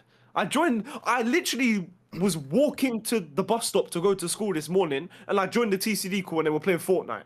Like, I don't know. They're actually nocturnal. Bear in mind, this is like 3 a.m. their time. No, Like, I'm gonna be so real. I can vouch for that. I was playing BTD6 with Denny for like 4 hours one night. It was like 3 a.m.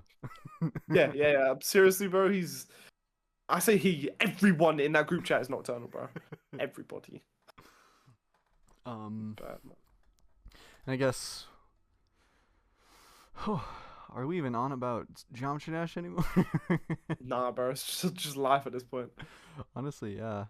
You being a bully, apparently. Yeah, guys, I bullied Cursed, but I regret it. What's your biggest regret? I bullied Cursed. Yes, bro. I dead ass do regret that. I mean, I regret a lot from 2020, but that is something I always regret because it's like it's good that you don't really think about it. So in reality, I put that on myself, on my own mind. Like, obviously, Not natural. Yeah, like obviously you've probably, I mean, 100%. There's probably some like repercussions at the time, but I commend you for getting over it.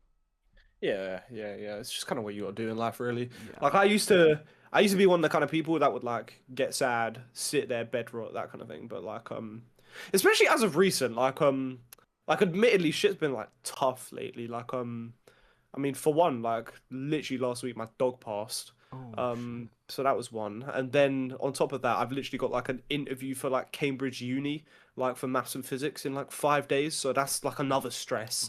But like, I'm just starting to realize like if I sit there and just don't do anything about any of these things, like what good is that? You know what I mean? Like I've changed a lot with how I handle things, and I think it's for the better. Yeah. Like yeah, really like grown since then. Anyway. Yeah, I relate to that on a lot. I like on a very similar scale. I always told myself this. This is probably using this metaphor is kind of interesting, but being sad and being happy is not going to stop the meteor from inevitably hitting Earth. So I'm just going to be happy. Or do everything in my power to be happy. No, that is fair. Just power on, bro. Like Yeah. life's limited. You know what I mean? Like, what good is it? Just kind of wasting it, Yeah. being sad. And Like, I get what you mean. It's easier said than done. Don't get me wrong, but yeah. like it's a mindset you can adopt with like effort over time. Anyway, for sure. That's true. Right, And yeah. just being sad makes other people sad. Obviously, like that's like Yeah, a it's a human thing. knock-on effect for sure. Yeah. So We could actually be motivational speakers. I'm really deep in it. Like, this is crazy. Like, we should make like a therapy channel. Like, yo, GD therapy. GD therapy, like, guys. I view Secret Way as kind of like a journalist type bit thingy in like the GD community, and I do bring in a lot of like therapy type conversations a lot with people because I think it's very healthy for especially a community like Geometry Dash for people to know that there's so much more. It's like a jawbreaker. The community sees the outer layer and that's all they see and that's all they probably think about, all these Yeah. creators, but it's this jawbreaker of layers that's just on It's and true. on and on and on, and it's almost infinite. Like there's so many things we will not see like as a whole in the community because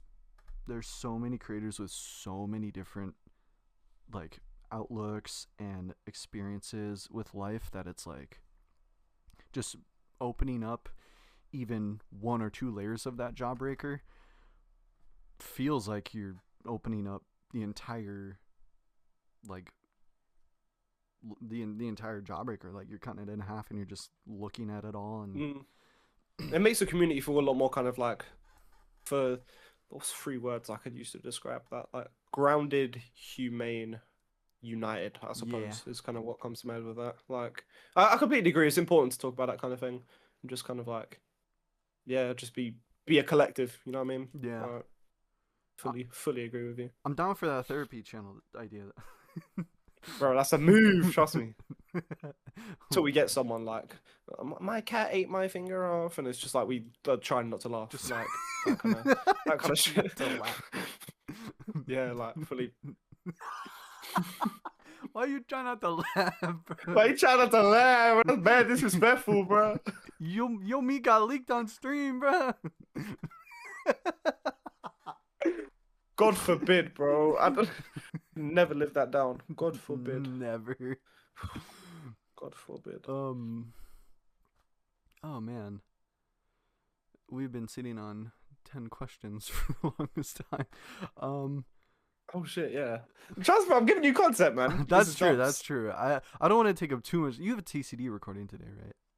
I have it in like an hour and 11 minutes, bro. Okay. I've got time, bro. Okay, I don't care. that should be enough time. Yeah. We'll go on to another traditional like question that I ask everybody.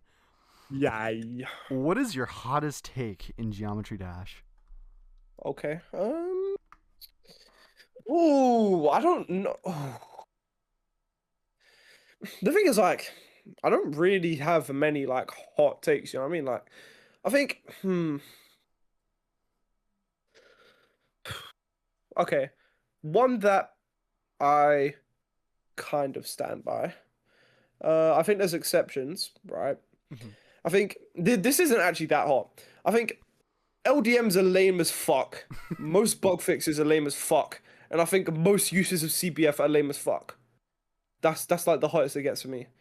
Like, I could elaborate on it in a sense where I'm quite privileged with the LDM thing. I have like a NASA PC to the standard of this game. Yeah. But at the same time, I play stuff on full detail.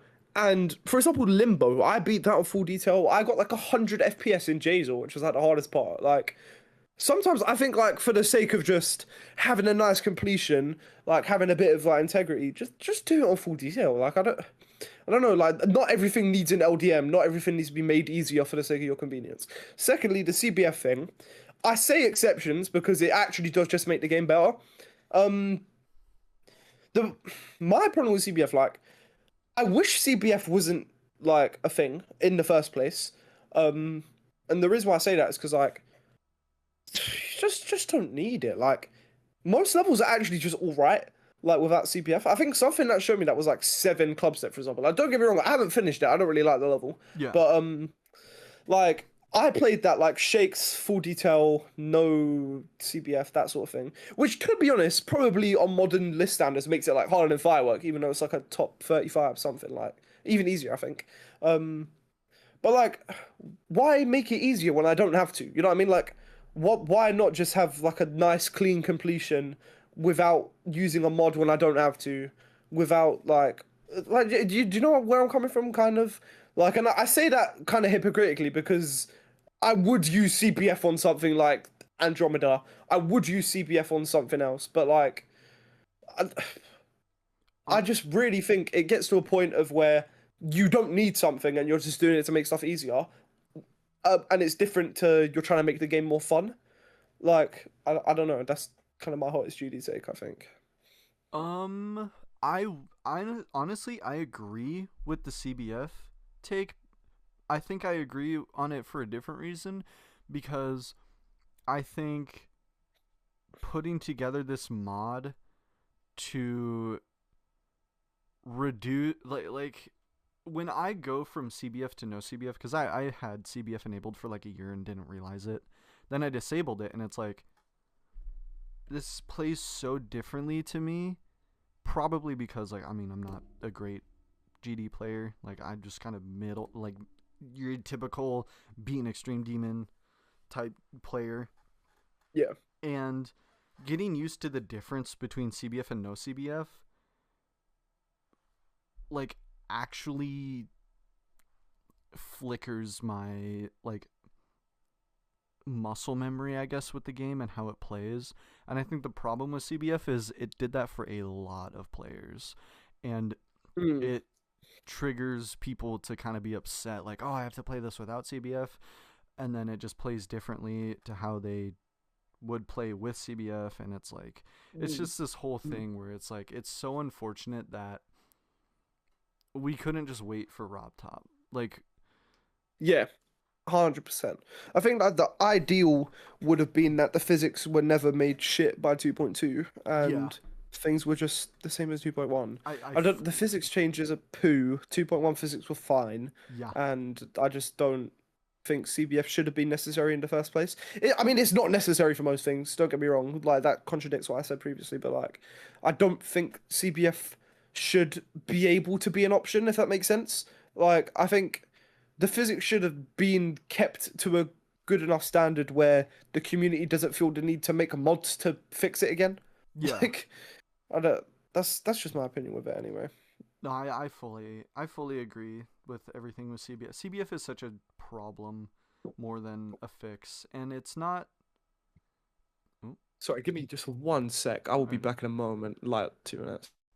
Hello, hello. Hello. Uh, where was I? What were we talking about? Kind of forgot. CBF hot takes on CBF and Oh, stuff. CBF, yeah, CBF's poo. It is poo. Low key, Yeah. I think one thing I feel about CBF and like keeping everything on 2.1 physics, I think we would still see like levels like Tidal Wave at the number one spot right now. Like I don't think like obviously 2.2 physics and CBF it changes the difficulty of levels so much, especially made Wave easier. It really did make Wave one of the easiest game modes in my opinion. And Mm. I think if we stayed on 2.1 and no CBF and never came out with any of that kind of stuff, I think we would still see Tidal Wave battling for the number one spot, and people would probably still be on like is it number one? Like is whatever so and so level over? Like maybe Nullscapes would have been put on the number. Honestly, Nullscapes probably like because I know Nullscapes was in the works before 2.2 was released.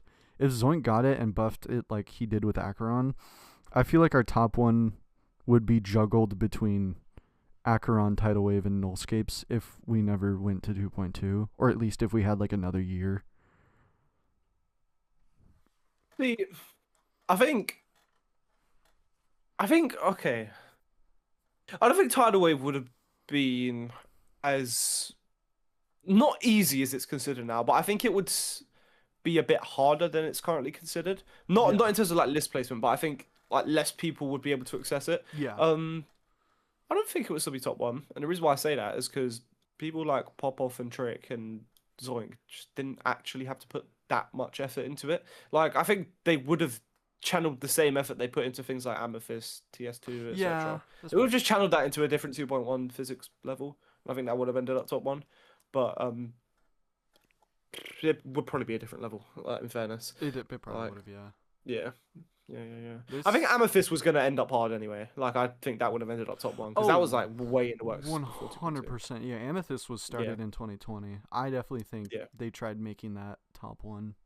I really wanted to verify at one point, but I don't know why.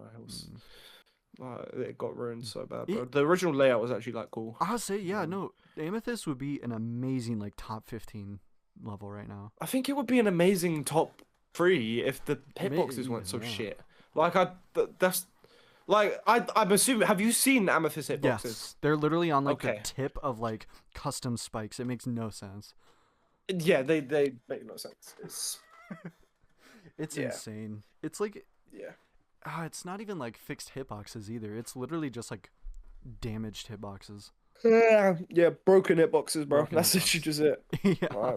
TS2 suffers from it a bit as well, but just not to the same extent as Amethyst, because TS2's like not really art style, like that kind of thing. Like TS2's, bro, the pre-drop in TS2 has some horrid hitboxes.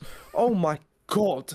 Like I could honestly go on like a mini rant about like some of the fucking hitboxes in like the first 10%. Like that's just why. Like almost every death I have in that first 10% is just why. You know what I mean? Like they just shouldn't have been there. It's just like, oh, bro. I don't know. I don't know why people buff levels the way they do nowadays. It ruins it. I don't either. That's why I like levels like Flame Wall. Like the Yeah. gameplay Yeah, is yeah, yeah. awesome. It's just a long level. I'm like a nut for long levels. Like I I think hear that.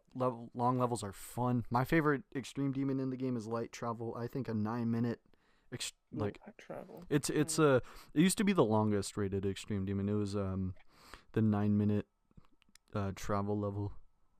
Mm. It was Mm. such a good level, and its coins too. Like I like that's genuinely perfection to me. Light travel That's is fair. Yeah. it's long, its gameplay is not too hard, and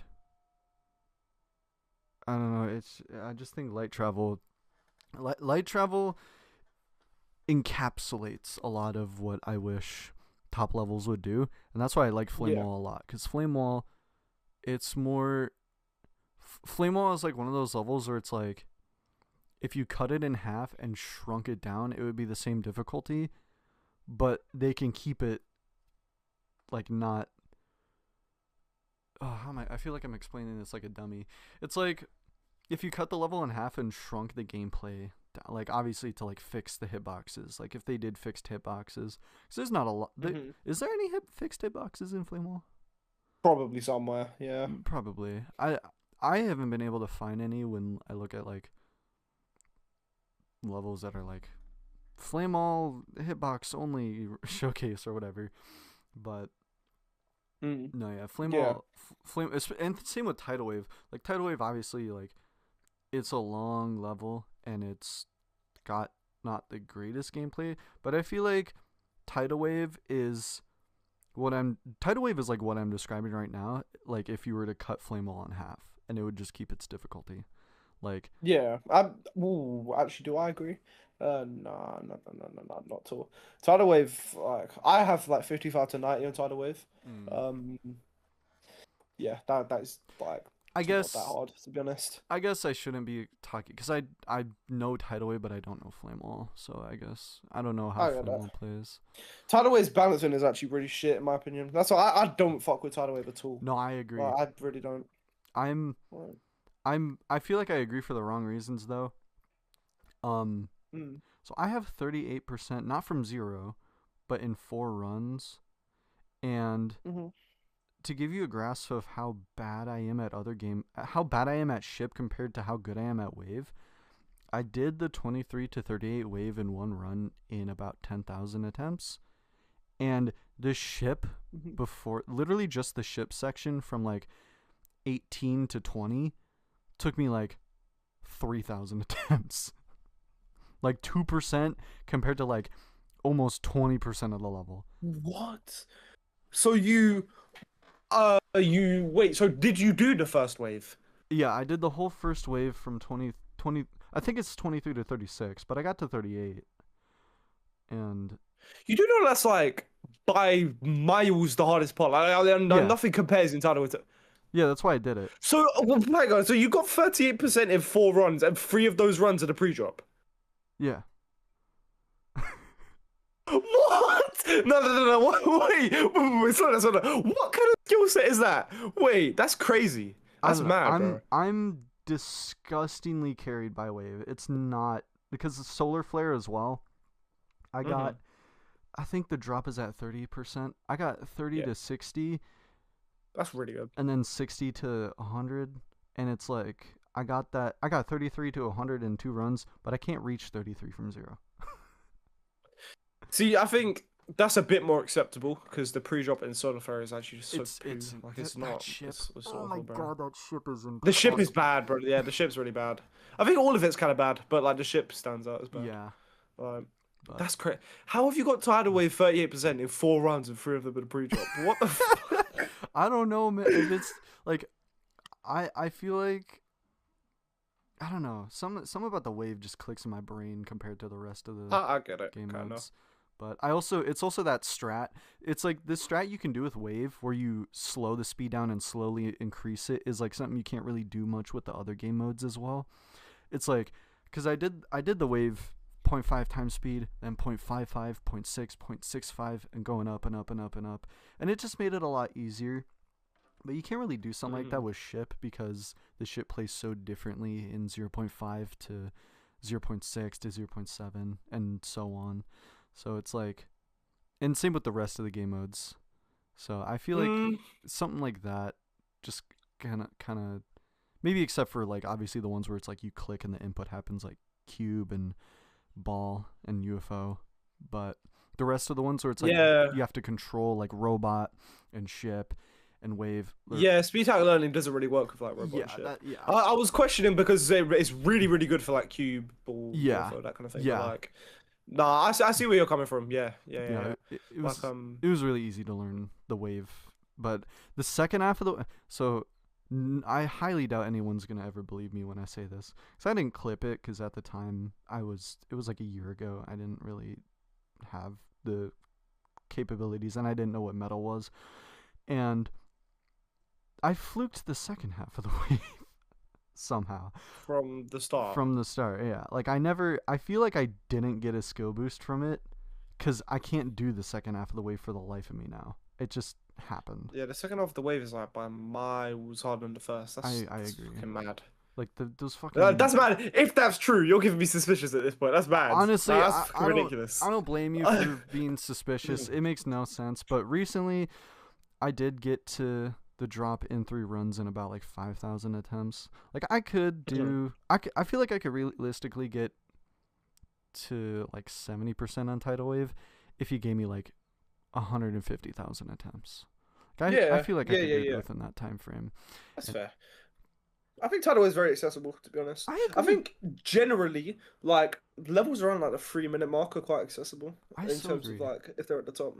Like but then I think when you get to like the 7-minute mark, you get to a point where it's not accessible. And then I think when you get to the like just a minute mark, you get to the point where it's not accessible. It's like I think my ideal top 10 is like a middle ground of like grief length, just grief. Like grief's actually a good example of like what I fuck with as like a top 1 in terms of like difficulty, length, that kind of thing. Yeah. Yeah, I think that's a good representation. Yeah. Long levels are just great. Like, yeah, I've got such a limit though. Like you would never catch me playing Flame Wall, bro.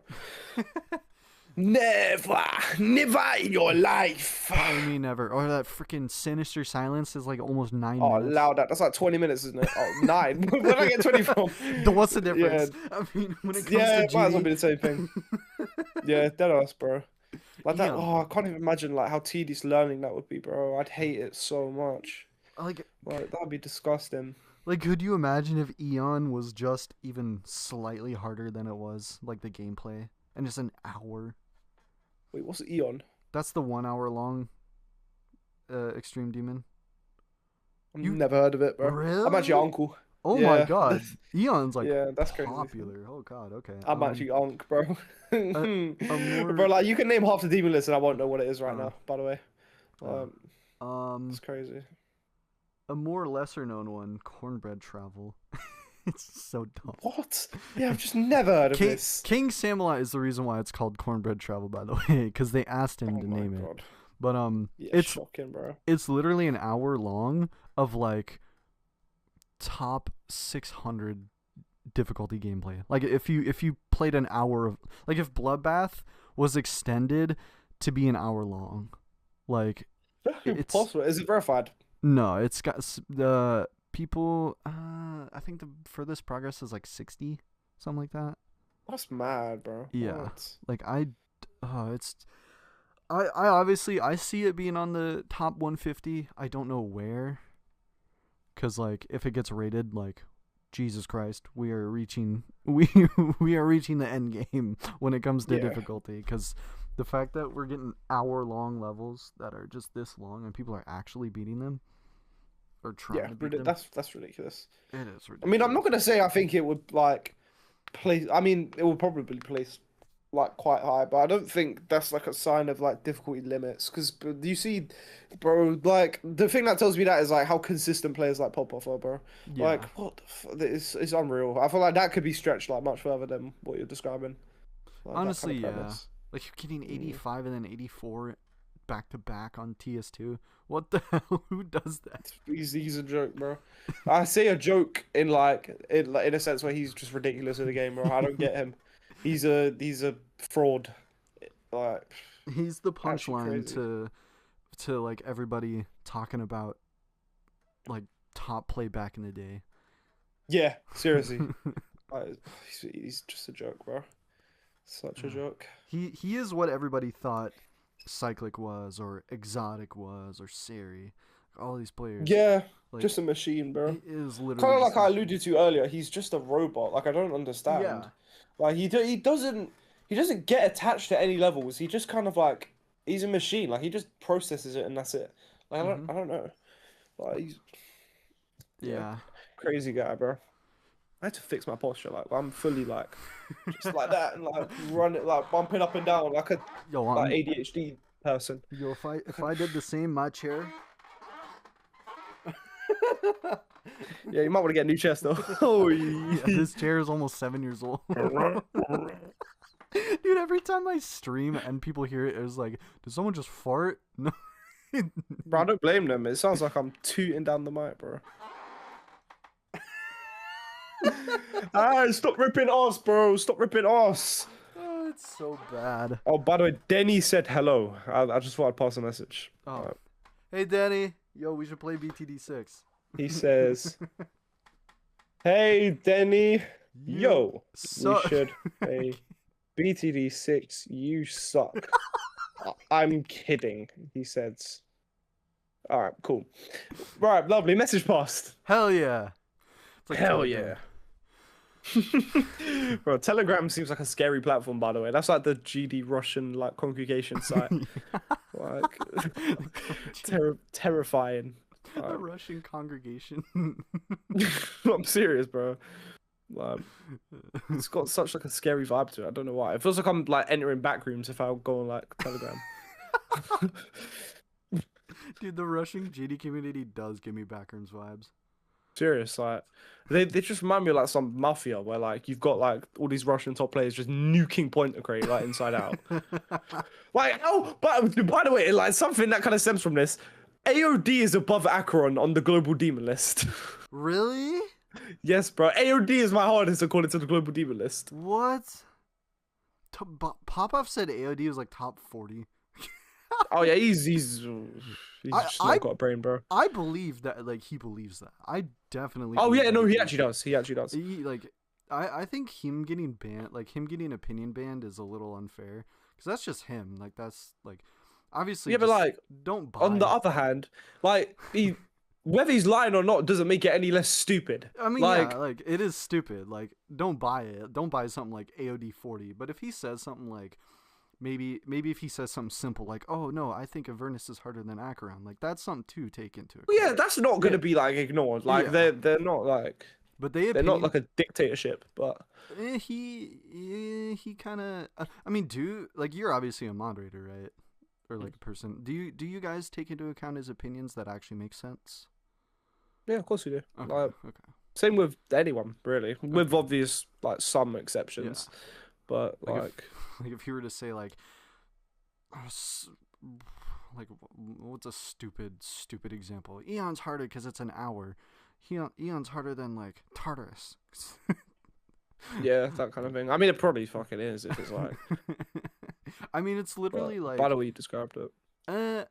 Eon is like stereo madness for like an hour. Oh wait, no, I'm thinking of like cornbread travel or whatever. Oh yeah, cornbread travel is like bloodbath for an hour. Yeah, that's top one, bro. Like it's crazy. I got a copy of the level. I botted it. It took me thousands. I think I have like 5,000 attempts on like botting it at 0.5 times speed. Like Why would you play it in speed hack at that point? Like what the fuck? Oh, it was because I wanted B-roll. So usually for the interviews, we used to put B-roll at the background, but now it's just one like still animation. And I wanted to put cornbread travel in it for like a little variety.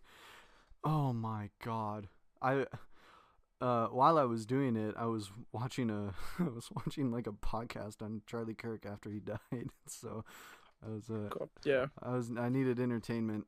and the Yeah, pod. fair. I don't judge that, bro. It took bought me a level for 2 hours, bro. it took me longer to bot it and record it than the whole podcast that I was watching. Like that's how That's ridiculous. like it was something. Yeah, What a day. that's actually ridiculous. That is that's a joke. Huh. Let's get back into Damn, bro, we're actually like sidetrack demons. Honestly, you're not the first. There's a lot of sidetracks, but that's good. That's good. Vix likes tangents, so Mm. if you could verify any level in the game, what level would it be? Instant answer: Galaxy Collapse. Mm, Fucking fire, bro. That level was so tough. hell yeah. That level was so tough, bro. Like that, I don't even have to elaborate. Like you can watch the showcase yourself. It's so tough. Yeah. Like, yeah, that's my answer. Honestly, the song, like I think Trusta, he knows what a good GD level is, and Galaxy Collapse encapsulates what he like WoW. I know WoW. I don't remember. Yeah, he had input on WoW. That's a really good level. He's very good at. He's very underrated. I think people don't realize. I agree. Trusta. It's nowadays we have like Doggy being like one of the top content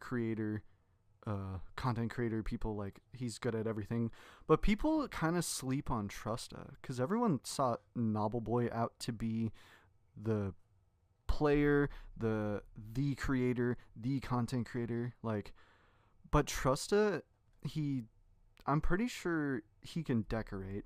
He made the WoW gameplay. It was really good gameplay. He was actually good at the game. He makes content, and he's not half bad at making content. He makes music. Like, Trusta is probably one of the most... he's well versed, man. Yeah, Trusta is definitely, I would say, is one of the most talented people in the entire GD community in the entire history. Like, yeah, that man just, he just seems to be doing everything for fun, and he does it all really well. And his music's not half bad. Yeah, he's not that bad, bro. Just call it mid. No, I haven't listened to it. But like, I'm sure it's good. Like, deadass. It's good. I mean, to be fair, even if it's bad, like I'd admire it because I could never even attempt something like that. To be honest. Yeah. No, I wholly agree. But yeah, Galaxy Collapse. That's a very good pick. Fuck with it, bro. It's a very cool level as well, and 100%, bro. Gameplay looks so fun. Dude, the gameplay looks so. The gameplay is the gameplay different to when it first got announced? Because I think the last. When you say first got announced, are you talking about like the original like Noctifly layout? Oh, like when wait. Noctifly was like doing that one little wave, because that's different. But I mean, there's probably been like slight gameplay changes over like, the time Trust has had it, but I think I'm thinking of the Noctifly one. Yeah, that's way different. Like not even the same level. Yeah, that's a completely different level. I think it's like some Mandela effect to me where I just kind of always thought they were the same level for some reason. But yeah, fair, nice, reasonable. But we'll keep on the verification bandwagon. Okay. Are there any upcoming verification projects that we might not know about that you are a part of? That you might not know about. Plasma Doom Machine's very public. But if you don't know about that, it's a remake of an impossible 9 Circles level that I plan to make between Defeated Circles and Subsuming Vortex. But leaning towards Defeated Circles for the record. Like I don't want to touch anything like top near 15. Subsuming. Yeah, that sort. Although I do think Defeated Circles could go down eventually, so I can't promise that. But harder than Defeated Circles at least, anyway, and SKC by extension. No, there's nothing like not public. I don't know. I just don't really have the time to be picking up like extra verifications at this point, because otherwise, like, I'm actually just disrespecting the host, like by just kind of holding their level and like actually not doing anything.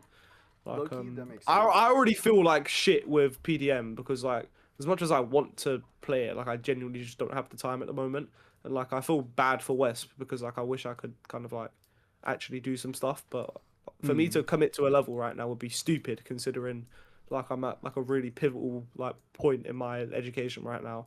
Like I really need to just kind of zone in. You know what Oh, I mean? 100%. Like yeah, it would be dumb for me to pick up like a verification for recent time or for like something to do now anyway. But in the future, who knows? We'll see.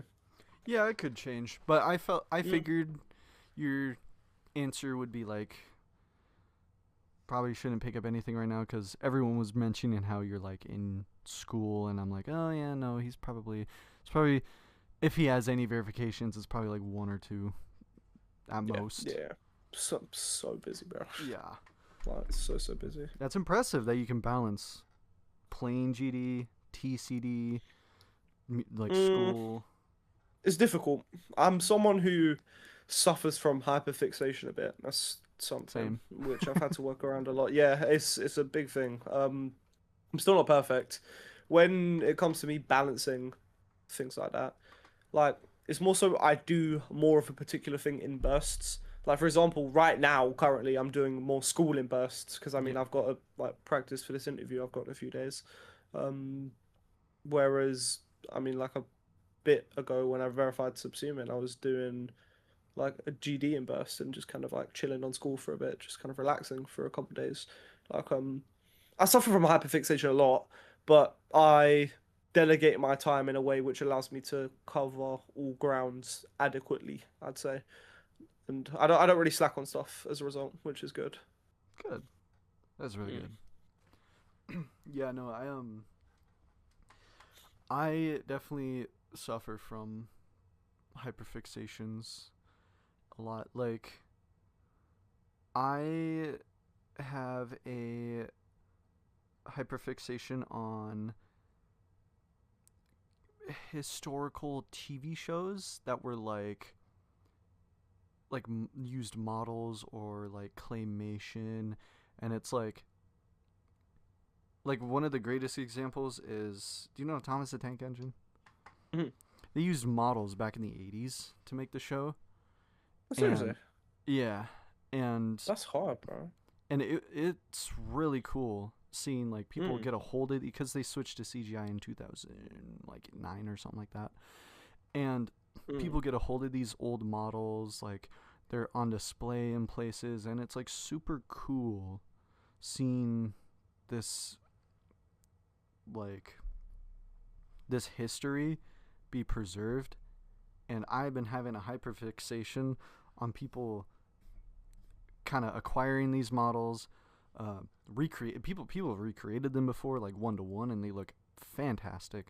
Like I think it's that I relate to hyperfixations helping but also hurting at the same time, because Mm. a hyperfixation can mean I'm hyperfixating on like YouTube, but then another one can be I'm hyperfixating on like I had a brief uh culinary spam Hell's Kitchen episodes, like just binging all that for like a good couple months this year. And I still like cooking. I love cooking. I love food. I'm fat, but I feel you, bro. but yeah, no, hyperfixations are like a yin and yang type deal. Yeah, I just get them to the point where like I mean like if I say hyperfixate on school, like I just don't rest. It Ooh, impacts like my mental health. It's one of them kind of things. Like if I get hyperfixated on say I don't know like GD, I get stressed because I get too like invested. You know what I mean? mm, Like it's just kind of like it's good because I get stuff done, but it's bad because like it messes with my head a bit. Like I relate to that there's a 1-to-1. there's pros and cons for sure. Yeah, like I'll take a lot of breaks from stuff. Like my fan base, one of the leading memes is when are you gonna beat Zodiac? Because I stupidly publicized me wanting to go for Zodiac, Whatever, and bro. I take so many lengthy breaks because I'm very, like how you said, it stresses me out, but I still think in my mind like, oh, I'm doing something productive, but it's stressing me. And then I get Yeah. to a little like I get in my head like, why am I stressing? Like I'm getting like this is productive. I'm playing this level that my fans want me to like want to see me play. I'm streaming it, so I get to interact with my fan base. I like I mean obviously like donations and stuff like it makes money even if it's like a couple bucks it's still money. And Yeah, it's yeah, for sure. like there's no downsides to doing it other than it's just like straining. Like Yeah, very I know. straining. I get that. No, fully. Yeah. But it's I something I need to work on. yeah, I don't think I could be a top player. I feel like I kind of told myself I feel like my realistic cap is tidal wave Yeah. if anything, and then I keep saying this everywhere. I want to verify a legit version of Ton 618. Oh God, why would you do that? You I could have just picked anything else. I want Fucking to hate that level. I want to see it on the number 1 spot so the meme can become true. What meme? Like I'm actually a GD uncle, man. What's the meme? People spamming Ton 618 is the hardest level when it's like number 180 or something like that on an impossible levels list. It's not even close. Is this like the 6-7 of the GD community? Yeah, pretty much. Flipping out. It is. That is honestly, you were the first person to say that, and you perfectly encapsulated Spot on, bro. it. Spot on. It is the 6-7 of the GD community. Shocking, man. I need to like get used to like the new things. Like I need to start like familiarizing myself with Gen like whatever the fuck like Gen Gen Alpha. Delta. Yeah, Gen Alpha. Sigma. Yes. Yo, my fans are gonna kill me. I'm gonna kill you, bro. Watch. Kirst gets his revenge 5 years later. You tell me to kill myself, I kill you. We are not the same. Oh, fuck. I can't believe that. Oh my god. It's so Never letting that go, bro. It's so Never letting that go. diabolical.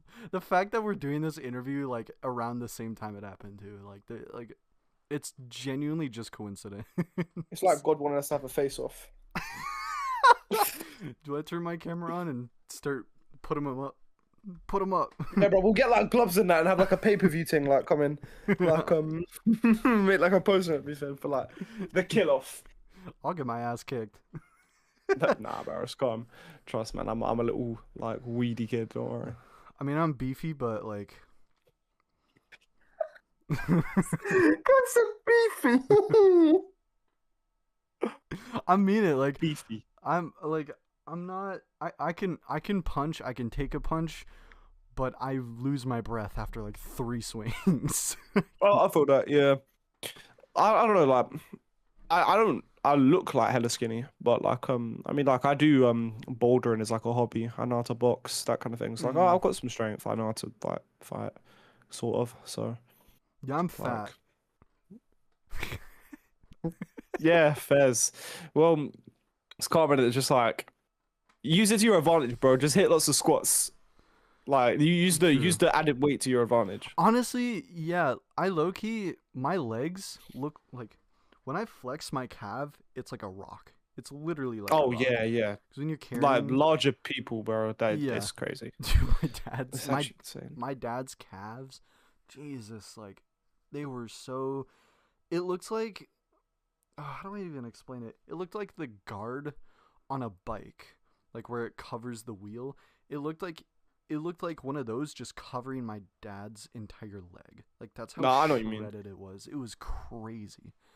Bro, my dad's calves are the craziest thing ever. Like not because he's like fat or anything. Like he's I say he is a marathon runner. Like he's run a marathon. Like he boxes like actively now. Like he's a fit guy. Like bro, he's got like all the what's the word striations, like where you've got like the different like fibers. You can see the fibers.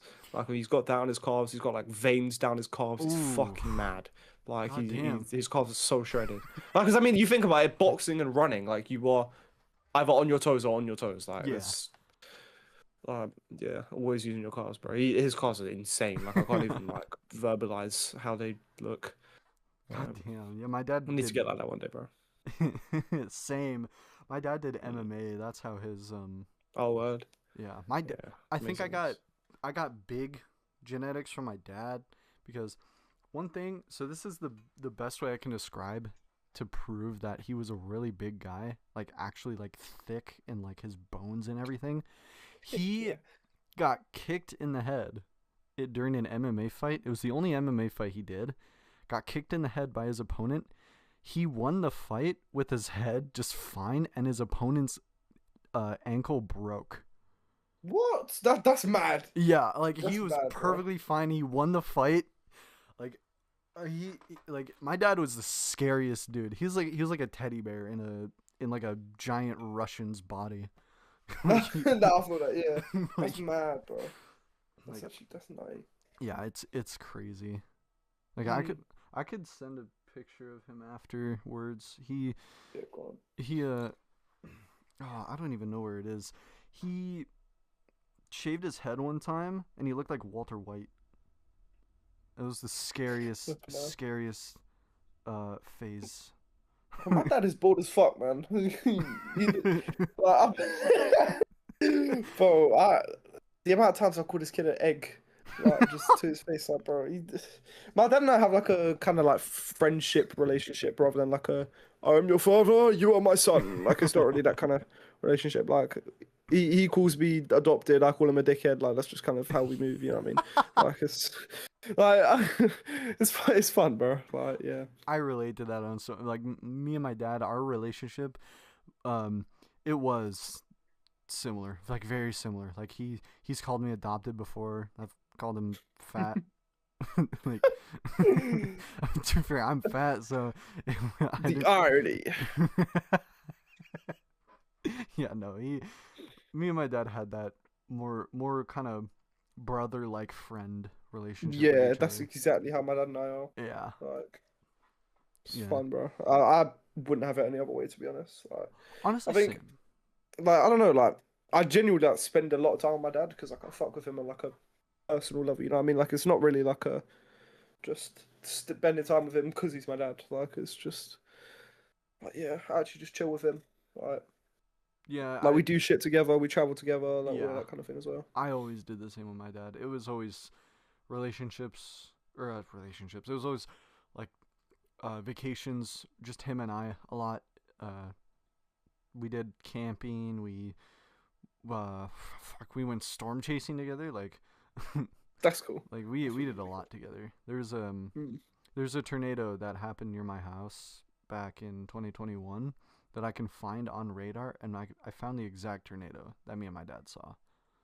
It That's mad. on That's something cool. called Tornado Archive. It was really cool. Mm. My dad and I like really recently went Thailand. Like Mm. further added on to the fact that like my dad's just my boy, bro. Like me and him went to like a club, yeah, like just to like fuck about, get a few drinks, and just like chat to Yeah. some random like Thai people, just have fun. Like, You go with the Thai bro, lady nah, boy. not a lady boy. See, that's what I had to like wait until you said it just so I could intervene. But no, like no, I started chatting to like a girl, and like, we started like kind of hitting it off, and like we my dad fully just left me in this bar in Bangkok to like go fuck with this girl, bro. Like like yeah, like my dad was chilling like back at the hotel. Yeah, I was out until like 2 a.m. Like just like I don't even know. I don't remember, bro. Just making out with this girl, I guess. Like getting mad, bro. Like, That's awesome. he's actually my homie, bro. I would so do some shit like that with my dad. Unfortunately, he passed, but it's been over a year. Oh, I'm over sorry to it. hear that. I appreciate it. Mm, yeah, no, but I mean, it sounds like you have amazing memories of him anyway. Like I Oh think yeah, that's there the key. that is true. I will say there is the one thing I have always kind of told myself is the fact that my memories of my dad, the better ones overpower the worse ones, is kind of how I want Hmm. it to turn out. Like I Oh, for want sure. I want to be a Yeah. dad, and I want to make sure that when I'm gone, is that my potential future kids can remember me in a positive light more than a negative. 100%. That's all that matters to me. Like if I say all that matters to me, as long as I raise my kids to be good people, Yeah. And as long as my kids look back on our relationship and think of me as someone who gave them everything I could, and also someone who they genuinely enjoyed their time with, then Yeah. that's all that matters to me. Like I wouldn't think about it beyond then. 100% relate. Mm, sure. And The sidetrack is crazy. it's not the first one, and definitely won't be the last. Dude, when I talk to Connex, I'm imagining the sidetracks. Kid's just gonna be screaming down the mic, like, "What did you say?" Like with his shitty little headset mic. You see, I feel like during the interview with him, he's just gonna like start talking about something. Oh yeah, he's gonna come up with some bullshit, bro. Like this one time Sure. at this job I worked at, like I got fired. He's just gonna start, just Guy got fired, and then we got into a fight. Like that kind of, just that kind of madness from products, bro. oh my But god. he's under, man. Um, man, I'm asking you this question so far into the interview. This is probably the latest I've asked anybody this question. Uh, I've asked every single person on this except Enswish. What is your brutally honest opinion on Secret Way?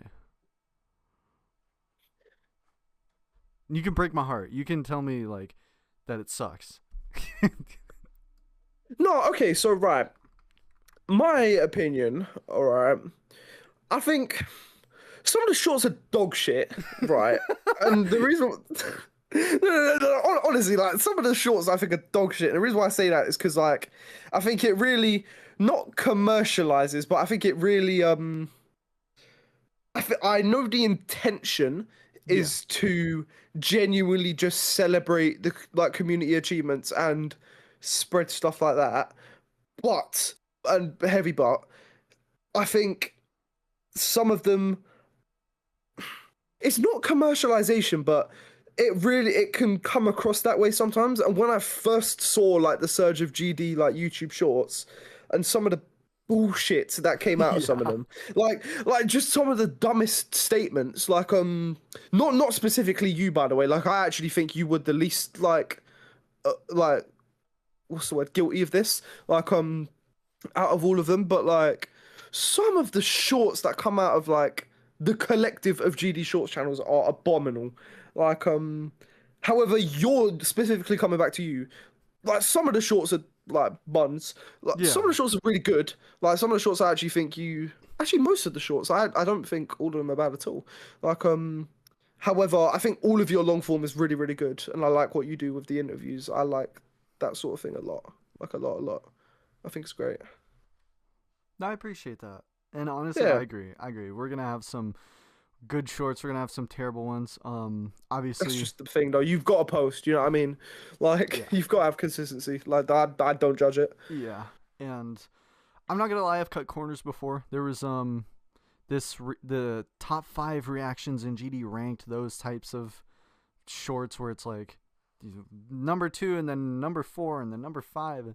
I put your slaughterhouse scream at number 1 because I genuinely it is my favorite reaction. Bro, I was so special ed playing that level, bro. Like what was wrong with me, man? I don't know, I but just don't know how like I didn't get like beaten by my parents. Like why don't they understand? Like they shouldn't be like empathizing with me. They shouldn't be like, yeah, we know you're playing the game and streaming. Yeah, this is normal. No, oh, they should have whooped my ass, bro. they put their ears up to your door and they just hear the Buddha has truly been tested. Oh my god, that was the dirtiest clip farm of all time. Like I was like genuinely almost every clip of me on the internet is actually just me and how I am. Like you could call with me off stream and I'm the same person. That Buddha clip is probably the only genuine clip farm I've ever done. Like, and that was because I had so many fucking viewers at that point. People were like laughing because I was just getting pissed at Cosmos, and I'm just like, fuck it, bro. Let's just exaggerate this. If I'm really gonna take it this far anyway, just naturally, let's exaggerate this, and then that Buddha clip comes out of it, bro. uh, Like, I wish I did something else though, because like, bro, especially after going to Thailand, yeah, I fuck with Buddhism, bro. Like, why did I draw for that shit? Bro, I'm different, bro. Honestly, I don't know anything about Buddhism. I think it's a very like I think a lot of the things that they like preach are actually like really beautiful ideas. Like honestly. I think that with a lot of religion, even though I disagree with a lot of like components of religion generally as well. But I think Buddhism is, from what I'm educated on, like a very, very positive, wholesome, and peaceful religion. And like I have a lot of respect for Buddhists, especially after meeting like some like monks in Thailand, bro. Like I have so much respect for them, bro. It's fucking mad, like the way they devote themselves. Honestly, I agree. I think there's a lot of different aspects of different religions. There's just tiny things I agree with. And I guess one of the things with like true Christianity is a great example, uh, like forgiveness. Mm, I think yeah. I think forgiveness is warranted towards everybody because if somebody never experiences forgiveness, they're probably never gonna change. And I feel Yeah, like when you do experience very true. when you do experience forgiveness, it's like, oh my god, I did this and someone forgives me for it. Like that's such an interesting feeling. Yeah, no, I know what you mean. Yeah. I think generally I actually agree with most components of religion. There's a lot of things that I don't think translate into modern day society and modern day ethics, which I completely disagree with, which I think you probably can infer what I'm talking about with a lot Yeah. of these things. But like I think on a whole, religion teaches good principle and like a good moral compass that a lot of people should aspire to have because it brings some form of, how do I word it? I think for a lot of people, it brings purpose, which I see in a lot of people, and it brings like it just I don't think it's a rule set per se, but I think it's an aspirant to kind of lead a certain life that serves as a positive to society, and I think those sort of aspects are what I agree with in religion, like wholeheartedly. Honestly, I agree. Yeah, I It's a great way to put it. I'm so articulate today. Damn, put me on like a English language degree, bro. Oi. Yeah, Oh, I'm I can crazy, understand man. you. Yes, yes. All right, now let's be British. Ah, bro, Toss we him. seen, bro. Hey, that was not the one.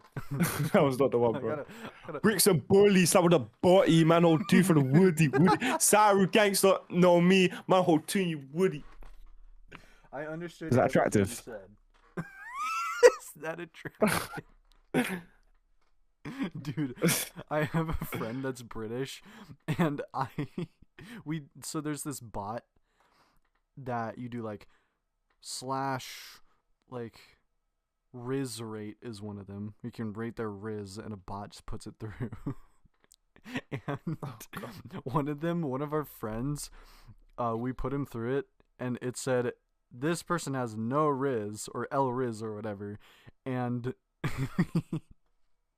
we he's our one of our British friends, and he talks so British, like he Hmm. calls people a tosser, like y'all you're taking the piss and all that. Taking a piss is a good phrase, though. Yeah, I feel that like is a good I've phrase. started seeing Americans use it as well. Yeah, Like it's say a good I phrase. say it a lot, Hmm. and I just imagine him as a British person just trying to rizz up a girl, and it's funny. He was one of the cheaters in Nullscapes, like the Nullscapes drama that happened last month. He's actually in the server. It's Which one? one of the Which cookies. cookie? The British one, Daniel Cookie, I think. Oh, Daniel Cookie's a G, bro. I Yeah, like him. I don't he's care about the awesome. whole No Skips He drama with him. he's Yeah. fucking awesome. Yeah, he's fucking G, bro. He one of my friends in the call when we did the rate, he was like, "El Riz, have you heard of Nullscapes?" Flipping out, bro. Dude, it's so funny. I fucking love I've it. actually just got no game, bro. Like I really like. Don't get me wrong. I'm not like I'm not like void of women. It's just a case where like I do nothing to get females. Like I don't know. I feel like I get so flustered and so awkward, and I feel like I'd crumble. I would absolutely like melt into the ground if I tried to approach a girl and say anything like nice to them, bro. I don't know. I can't hack it when other people compliment me either. Like I actually just kind of like just gone. Like I I don't know how the fuck I've ever had a relationship because it's just what like bro. I just don't function, man. Honestly, In I that relate. sense. Not on the woman part, but Mm. I am void of woman by choice.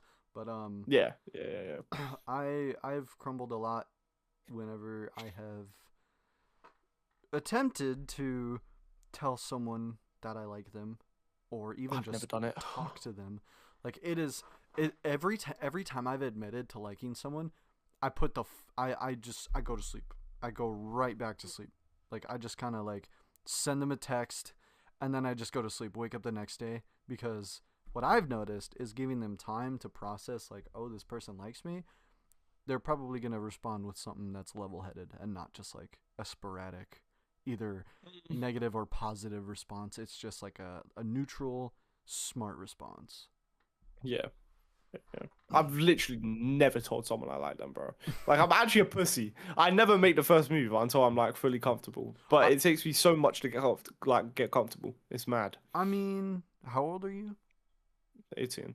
I'm gonna be honest. I was 18 and no. Oh, how old was I? I was 17 and a half. It was probably like 2 3 years ago. Uh, Mm. yeah, no, December 6th, 2022. I told someone I liked them. I was Hmm. 17 and a half. So maybe it's just like a kind of you grow up and you realize kind of you just realize certain stuff. Yeah, I think it's just a case of like knowing that it's not the end of the world if things go south, and Yeah. like you just need to learn that through experience, I guess. Yeah. Mm. Um hmm. Who do you think was your biggest rival during your prime? Space UK. That's Space UK. If we want to talk about legit players, I suppose it sounds so ego when I say it in this tone, but I guess Trick. Um, and then when Zoink came into light, it was definitely Zoink, like no doubt. yeah. Like but then Zoink actually got better, like fairly quick. Uh, He's I insane. the thing is, if I kept on it consistently and didn't start like fucking dwindling after like my proper prime, then like after Acheron came out, like I just started like not caring about the game as much. Yeah. Like so I suppose, yeah, if I kept on it, maybe I'd have a chance nowadays. But like, yeah, I guess if you want to talk about everyone, Space UK. If you want to be technical, Trick. If you want to be literal, Zoink. Okay. So pretty much a kind of combination throughout your career, Yeah, different yeah, people. yeah, yeah. I'd say so. I have a fairly long prime, I suppose. Like, I was always kind of like there, whether I was like the best at the time or like a background top player. Like, I was always kind of just Yeah. there. I never really saw you as gone until mm, like a couple months before 2.2. Like I've Yeah, like yeah, obviously the whole Space UK thing. Everyone was relevant during like the whole game was relevant like throughout like the next couple months afterwards. But once 2.2 was announced, it was just kind of like stuff kind of died. Like Zoink was like the only top player people looked at that point in time. yeah, Um, yeah, yeah, yeah. and then It's 2.2 true. came out. Popoff and Trick beat Tidal Wave like within the same week of That was of it mad. getting rated. Like it was insane. And then now I feel like ever since Trick and Popoff beat Tidal Wave, that was the moment that we had the trifecta of top players of Zoink, Trick, and Popoff. Yeah, Like yeah. nothing. Tidal Wave changed this game so much. Like we had, like with Okay. Slaughterhouse, we had a sea of people going for it. Acheron, we had a sea of people going for it. Avernus kind of people. I mean, people hated Avernus, but and then just Mm. Tidal Wave came out, and it's just like Time was just too hard, bro. it really was. It was just such a big jump. Mm.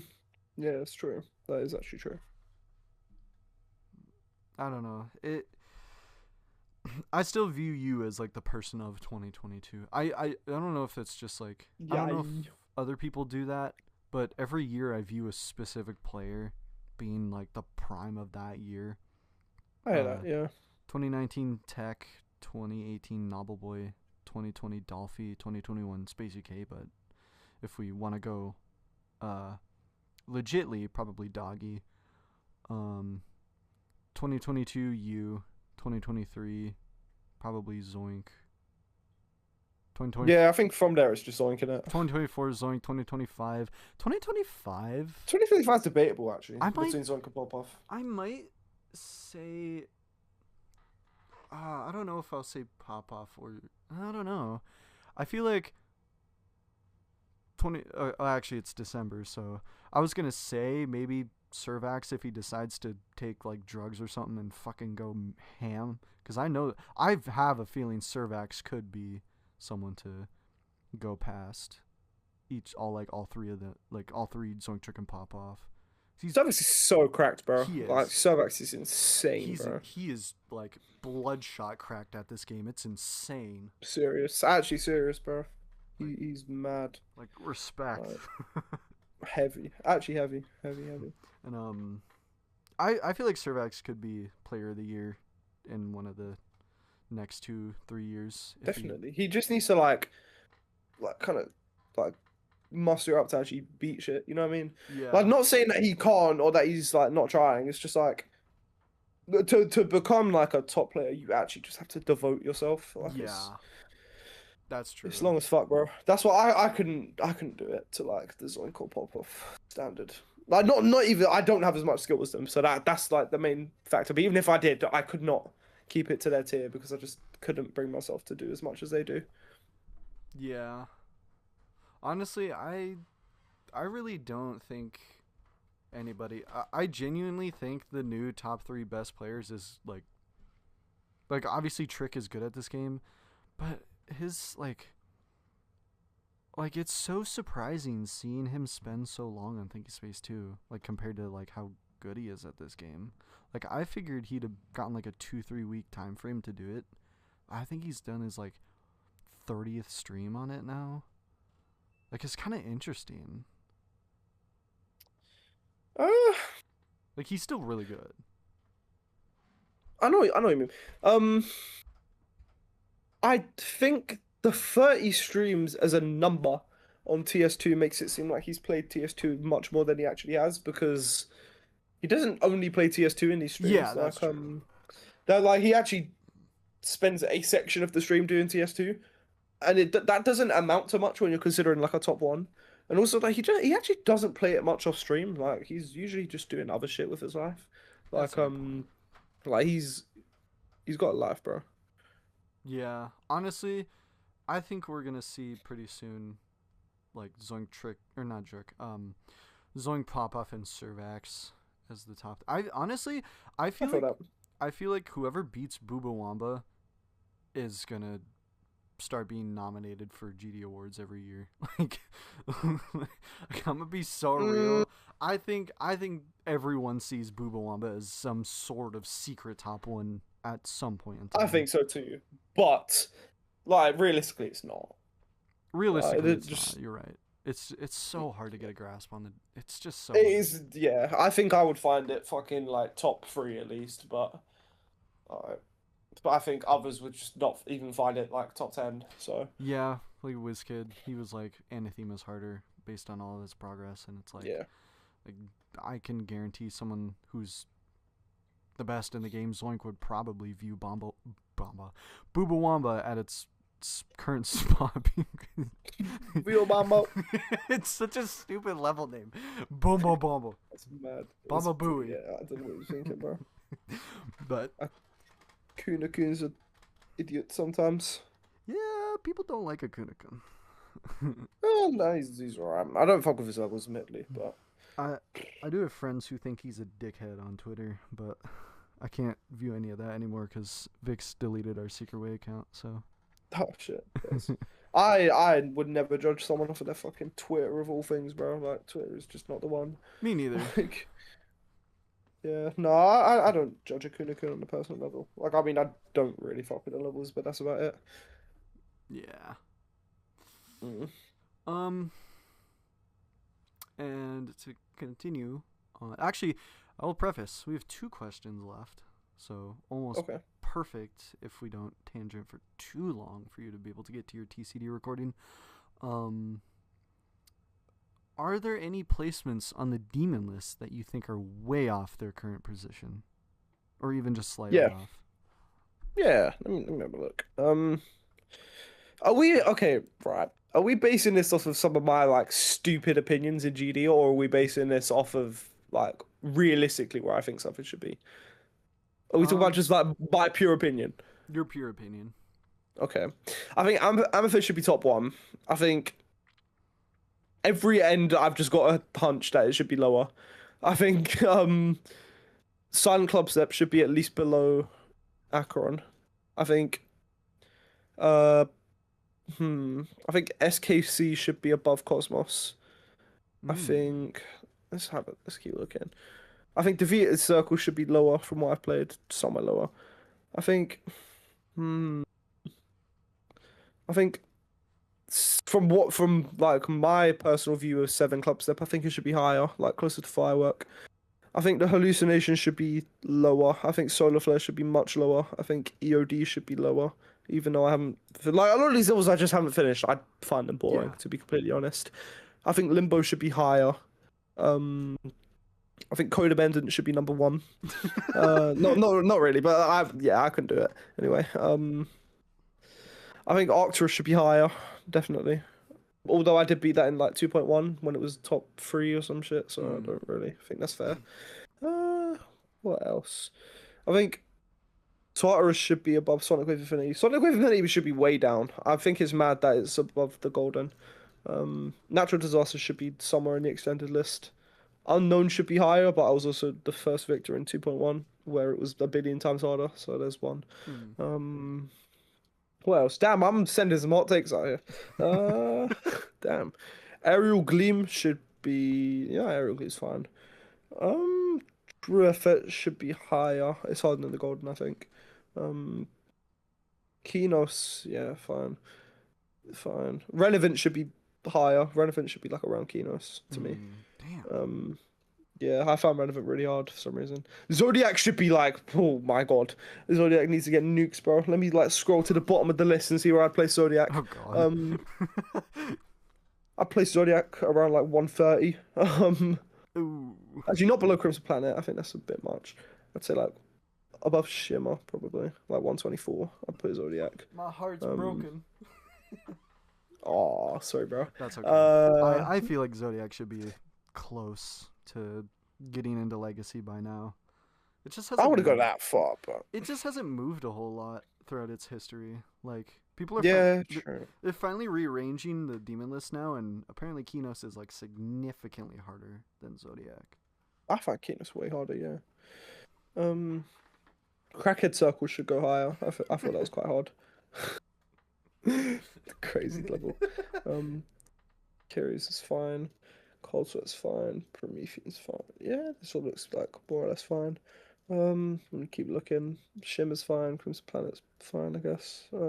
Cognition looks fine. Cosmic Cyclone looks fine. I think Sari Never Clear should be above um Cognition based off of like my 2.1 completions, and SNC was top 10, so don't know Mm. about that one. LN should be Legacy, I think. Lucid Nightmares. Yeah. Axion and Asterism should be somewhere higher as well. Rust should be higher. That is the whole list. I've actually just given like a fairs. Yeah, there you go. Damn. Yep, that's the curse list. The definitive cursed demon list. If anybody, I Yes, feel like someone would have the possibility to put together that. that'd be list. interesting. That would be I'd really see everything rearranged, bro. interesting. A lot of the lists I haven't played, by the way. So when I say things like higher or lower, that's contingent on the fact that other stuff around it is well placed for me. Yeah. Like but yeah, I haven't actually played much of the list nowadays. Mm. Yeah. Well, almost on cue Oh, for the final question. Are there any underrated players you think deserve more recognition? Ooh. Oh, yeah, definitely. Let me look at my DMs list actually. That would just give me like the mental kind of reminder I need. Mizuki is cracked. Um, who else? Clune cracked. Werty cracked. Hmm, who else? Let me have a look. Karma upcoming. He's cracked. He's crazy. Hmm. Let's keep looking. This is interesting. There's actually quite a lot, and they're not all coming to my head immediately. Like, Yeah. who's some others? There's so many more, but like they're just not coming. Like, tell you what, let me look at pointer crates. I was gonna Actually, give like a say, better answer. yeah, the stats viewer would probably help. Yeah. Stetsviewer, привет. Um. Uh. Hmm. Slaughter's fucking tough. He's insane. Um. Who else? Hmm. I'm really trying to like make some good selections here. Yeah. Like I don't want to. Yeah, I don't want to big up someone who like is a bit poo. I need to look into who some of these people are. I'm genuinely out of the loop Trust, on some bro. of these people. Like some of them are crazy, bro. Um. hmm. Come on, man. Where's some like other good examples? Because I need to like gas. Like I need to use this to actually gas some people up. Um. Yeah. Heavy on Karma though. The Karma is like actually insane at the game. He beat Kyuki really recently. Like on some like fucked up Chinese keyboard, by the way. Like it just didn't work. He literally bought it off of AliExpress and Oh he beat God. Kyuki. Yeah. This is mad. Um, hmm.